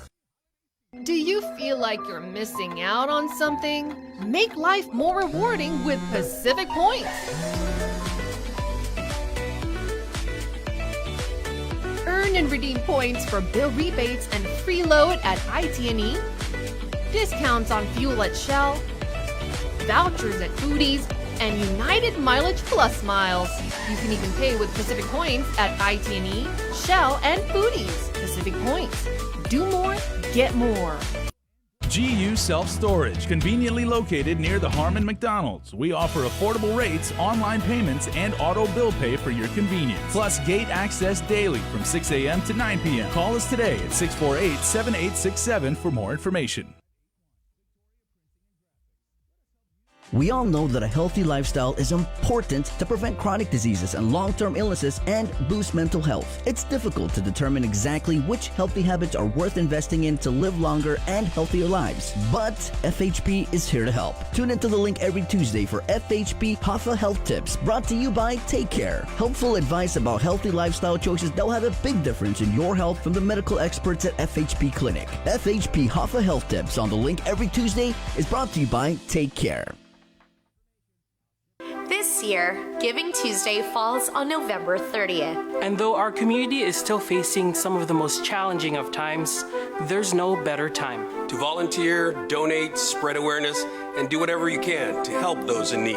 Let's continue to build a wave of generosity that creates a ripple effect for all in our community. Throughout the month of November, Team KUAM Care Force will be showcasing some of our favorite charities. To inform, inspire, and introduce you to the wonderful things these groups are doing for our community. We're also calling on you to donate to our food pantry and toy drive to benefit the Salvation Army at our KUAM studios. Any weekday between 10 a.m. and 2 p.m. starting on November 1st. Or stop by our second annual donation drive-thru event on November 30th. You can also visit our studios to sign our Kindness for Caregivers wall to show our healthcare workers our appreciation. So be a giver and join the KUAM Care Force this year in making a difference this Giving Tuesday. Giving Tuesday 2021 is presented in partnership with our community partner, APL. Better Ways. Get ready to run or ride to 22 with the Miles Challenge. Join the challenge from now till January 31st to rack up those miles on foot or by cycling. Runners can choose from 100, 200, and 300 miles. Cyclists 300, 600, and 900 miles. Go to mileschallenge.com to select your challenge and register today. The Run and Ride to 22 Challenge is brought to you by Uproar, Trench Challenge, Killcliff, and KUAM Communications. Donation proceeds to benefit the EMC Cancer Foundation. Guam is good.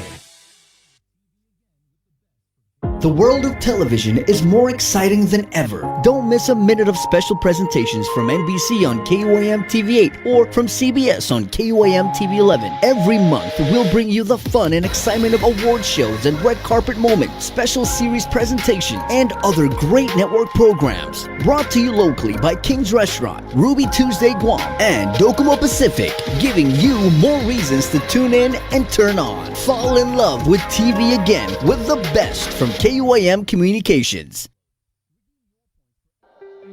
Join KUAM every Wednesday on Primetime for Inside Business. It's our new weekly segment featuring the struggle of Guam's businesses during this global pandemic. We'll hear from industry leaders about the difficult decisions they were forced to make to implement cutoffs, layoffs, and shorten hours just to survive. It's the other side effect of COVID, the island's economic crisis. We'll also feature new businesses that managed to open and thrive during these challenging times.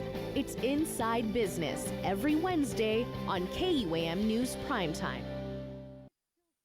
We're almost out of here, but we do have a few more things to cover. Good morning, everyone. Monday here on the link, Breeze 93.9 FM. Miss Sabrina Salas Matinani, your host. Good morning. Half a day, everybody. Earlier, over the weekend, we talked about the Build Back Better bill and the House passing it. And Congressman Michael St. Nicholas, he had a press conference and a media briefing, and he kind of broke down the measure for everybody, but not just the BBB, but he also broke down the infrastructure law. But then he took questions, and he took several questions from a lot of the island media. And Nestor Lecanto, of course, he was one of the media that was there. So we're going to play a little bit of this interview. Thank you, Jerry. Congressman, we now have Nestor with the question. Nestor, you are recognized. Thank you.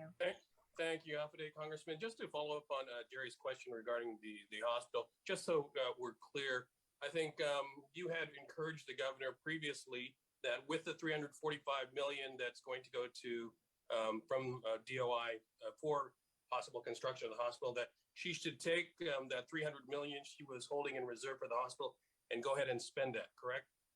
Yes, we're very much encouraging it. Those funds were for relief. And so we're very much encouraging that it be used for relief.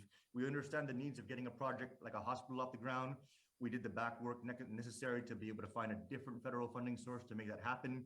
Now that funding source is in play, let's get that funding out to the people and provide the relief for them. You mentioned that the CBO has scrubbed it and it meets technical muster, but that ultimately it's going to be up to the political will. What's your sense? Are all of the Guam-related provisions, do you think, pretty safe, or is there anything on that list that you outlined that might be 50-50 or precarious? As of right now, I'm fairly confident, given the scrub from CBO and from Senate parliamentarian, that these are all going to be okay. I would like to thank my counterpart on the Republican Party, Chairman Juan Carlos Benitez. He did organize a party letter to all Republicans, asking them in the Congress to also support our Guam provisions. So we're really circling the wagons around Guam right now, and I don't see anything that may put these items at risk unless there's going to be some kind of surprise or some kind of grandstanding that we're not anticipating at this time. But so far so good, I would say, Nestor. And assuming the Senate, it clears the Senate and goes back to the House and you guys pass it, how soon will the funding be available, do you think? For a lot of these items, they'll be available immediately. For some of them, it has a more protracted timeline. We can give you those details at a later time. Like, for example, SSI, because everything needed to fit within a certain budget limit, SSI's window does not turn on until 2024. And so that's going to give us time to really stand up the program, identify everyone who's eligible, build up the database, that once it does turn on, everything just gets seamless and the funding starts going out. But the extension of that timeline to 2024, for example, was one step that was taken to help make sure that everything compressed into a tighter budgetary allotment. So some of these things will be available immediately. Some of them will be available at a later date. We can work on getting the particular breakdowns for you guys after we get off the conference, and I'll be able to send that to you when we have it together. Okay, this one's a little bit into the weeds, but we saw that there would be, in the reduction of prescription drug costs that you mentioned, a $35 cap on monthly supply of insulin. And this just happens to be Diabetes Awareness Month here in Guam that we're celebrating. So this could be a pretty significant thing for so many people on Guam. Are you aware of that, whether that remains intact? It should have. I haven't heard otherwise, but I don't want to speak out of turn. Let me have my team circle back on that particular item. What we did was we just put together for this particular press conference the Guam specific provisions, but there are some other national provisions that should be extending similar to what you're talking about. But let me drill down on that, Nestor, and we'll get back to you on it. Okay, and on a different topic, I want to ask you the same question that was asked of you last month at the chamber meeting. Are you running for governor, and is there anyone that you're considering as a running mate? Well, as I was asked a question a little bit not too long ago, and what we said at the time and what we're saying still today is that we are preparing for it. We are looking at these long-term outstanding issues on our island that haven't been resolved. We want to, if we're going to do this, we're going to go in there and we're going to fix these items. You know, we have things like the Chamorro Land Trust. We have the needs to, I mean, Simon Sanchez. I remember when we built the new legislature and I was sitting there saying, we're celebrating this and Simon Sanchez still isn't fixed, you know?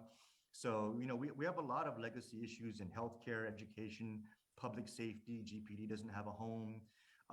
Our public transportation is still nowhere where it needs to be in order for us to be able to use it reliably and to have confidence that it's going to be something that's going to be a, you know, working asset in our community.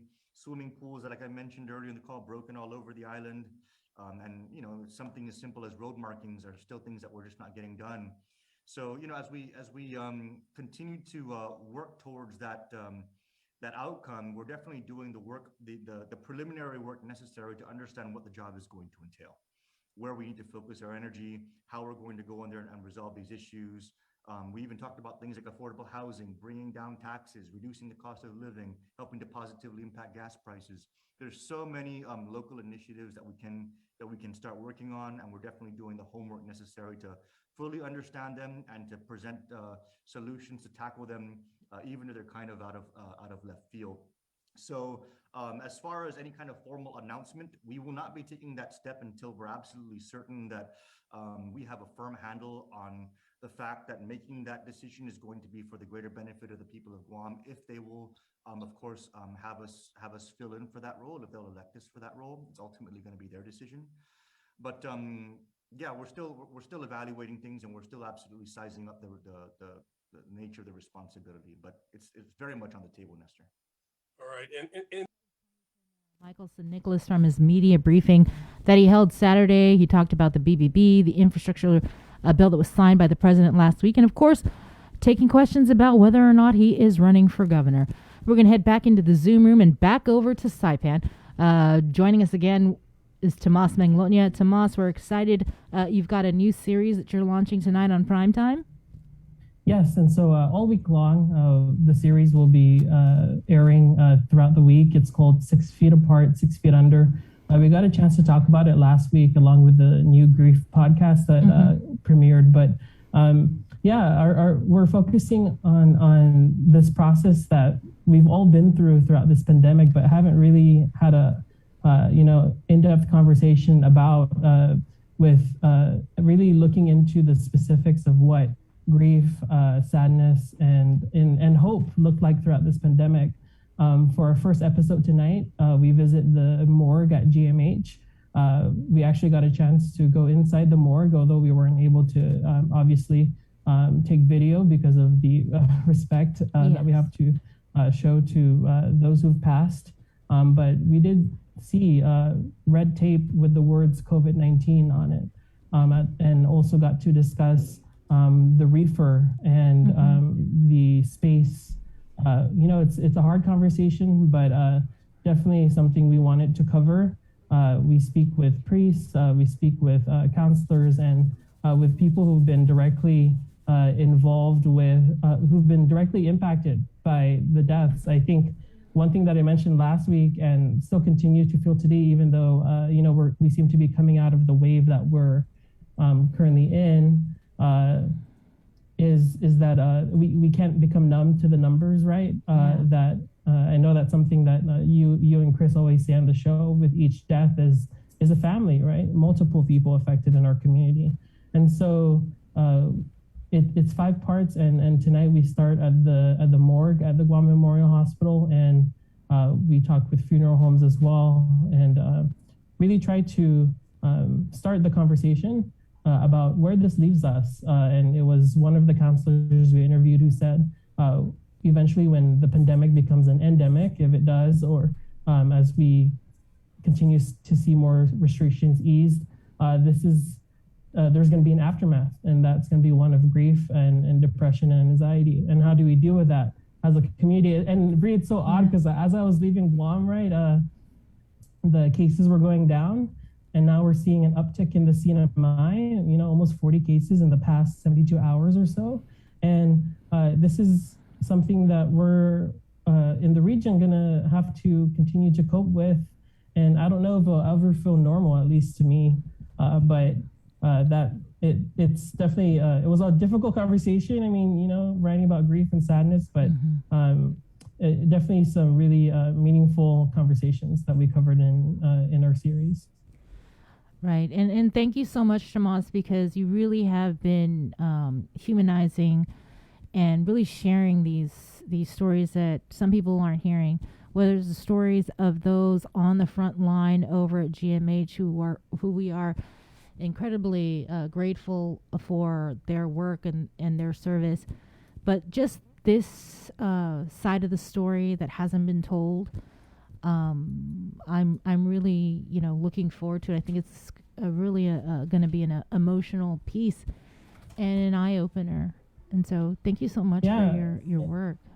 And we learned so much, right? I mean, we all remember it. At the beginning of this pandemic, we were told so many things. I mean, you know, the novel coronavirus, we didn't know what this thing was. Yeah. And people now are grieving in different ways that are still limited, but compared to, for example, when we were told that the bodies needed to be cremated, you know, that's such, I mean, and alone, these, you know, people who've passed or recovered were alone. They were alone. And one of the daughters we spoke with whose father passed away, wished that she could have just been there at the very least.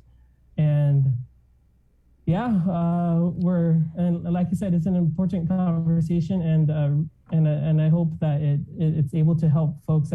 One of the family members we spoke with said that she hopes sharing her story allows other people to also grieve. And so as much as we explain how things were now and then, I also hope that it does allow people to grieve, and as we end the series on Friday, also find hope and recovery moving forward as well. Thanks, Tomas. Thanks. All right. 6 Feet Apart, 6 Feet Under, that rolls out tonight on KUAM News Primetime. We're going to take a break, and then we're going to wrap it up with Cover Me. Make it through the week with Mondays. Learn about people and organizations making a difference in our community on the greater good every Wednesday during the link. Building awareness, promoting events, generating change. Find inspiration to seek out the greater good every Wednesday. Listen, watch, stream. Miss the link? Miss a lot. Presented by Jay Goodman, a happiness company, and Guam Windward Memorial. Celebrate life. Let's get merry during the most wonderful time of the year by making spirits bright. KUAM Communications and Coast 360 want to highlight your decorations and lights by flooding the social media pages of KUAM with your videos and photos. Finish your holiday setup, snap a few shots or video of your delightful display, and send it to us through social media or email them to promotions@KUAM.com. Check out our posts every Friday or tune in to KUAM News Weekend Edition for a special montage of the submissions certain to be making spirits bright with every broadcast. Warmest holiday wishes from KUAM Communications and Coast 360 Federal Credit Union. Together, we thrive. We wanted to share some new local music for you guys. We have Cover Me. Jason, what are the details on this one? Who is this? Yeah, so this is a very interesting, kind of like a performance art piece. We're not really going to give it away because we want to let it like really sink in. Lots of really good visual imagery here, backed by some really, really good music. So this is Cover Me, brought to you by Burger King and Docomo Pacific.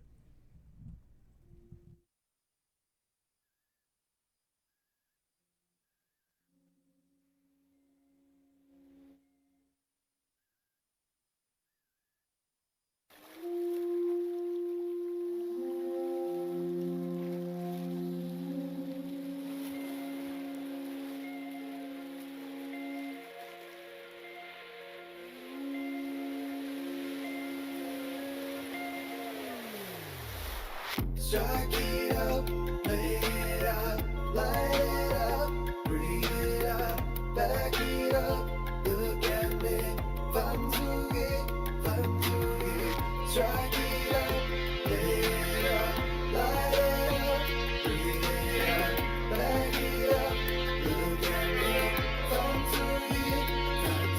Sails up, now we're up and running. Patagonia, here we coming. Bobo, tomo, tuan, Queenie. Thoughts of more like a guinea to dormir. On about, crazy loud, quiet now. Sun is down, turn around, hold me down. It's a life.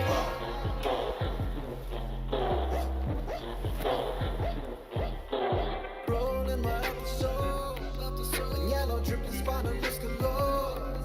Watching all these supermodels more. Yeah, you know I can want some more. Company he's out on Tuesday.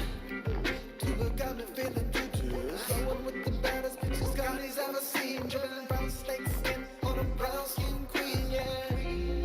I'm high up on a cliffside over landscape so pristine. See Zion buds from Newtown and she passed that joy to me. She's such a queen, it's so serene. Where have we been? So now I wanna see it. Strike it up, play it up, light it up, breathe it up, back it up.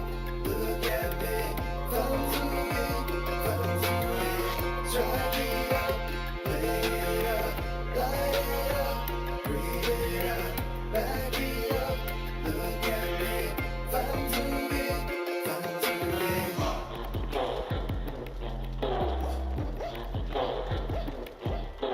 Come now, it's getting late. You got me feeling some kind of way. About we sail back across the bay. Teach the jungle how to fornicate. Shake the up, I'm drunk on sea. Birds fly like peony. Said she wanted all the letter from a mother, yeah. Looks so fine, I wanna turn her to a nana, yeah. Put fire to my ice cold skin as we get in the sea. I'm fine to go wherever, just as long as you're with me. So what's the deal? Let's spin the wheels. What's that you feel? So come on, give it to me. Jack it up, play it up, light it up, breathe it up, back it up. Look at me, Vanzugi, Vanzugi. Jack it up, play it up, light it up, breathe it up, back it up. Look at me, Vanzugi, Vanzugi. Jack it up, play it up, light it up, breathe it up, back it up. Look at me, Vanzugi, Vanzugi. Jack it up, play it up, light it up, breathe it up, back it up. Look at me, Vanzugi. The artist was, I believe his name is Dakota. We had him on for a live local Friday before, but several different people on that project. We're just about that time where we're wrapping up the show now. Thank you guys so much for tuning in on this Monday on The Link. Remember, show brought to you by ITNE, Pacific Points, Calvo Enterprises, and Jack in the Box. All right, we'll see you tomorrow morning for another edition of The Link. Please, everybody, stay healthy. That's right. And we're going to leave you again with local music. One of my favorites, it's Ty T and Harmony with Sweet Darling. We've been together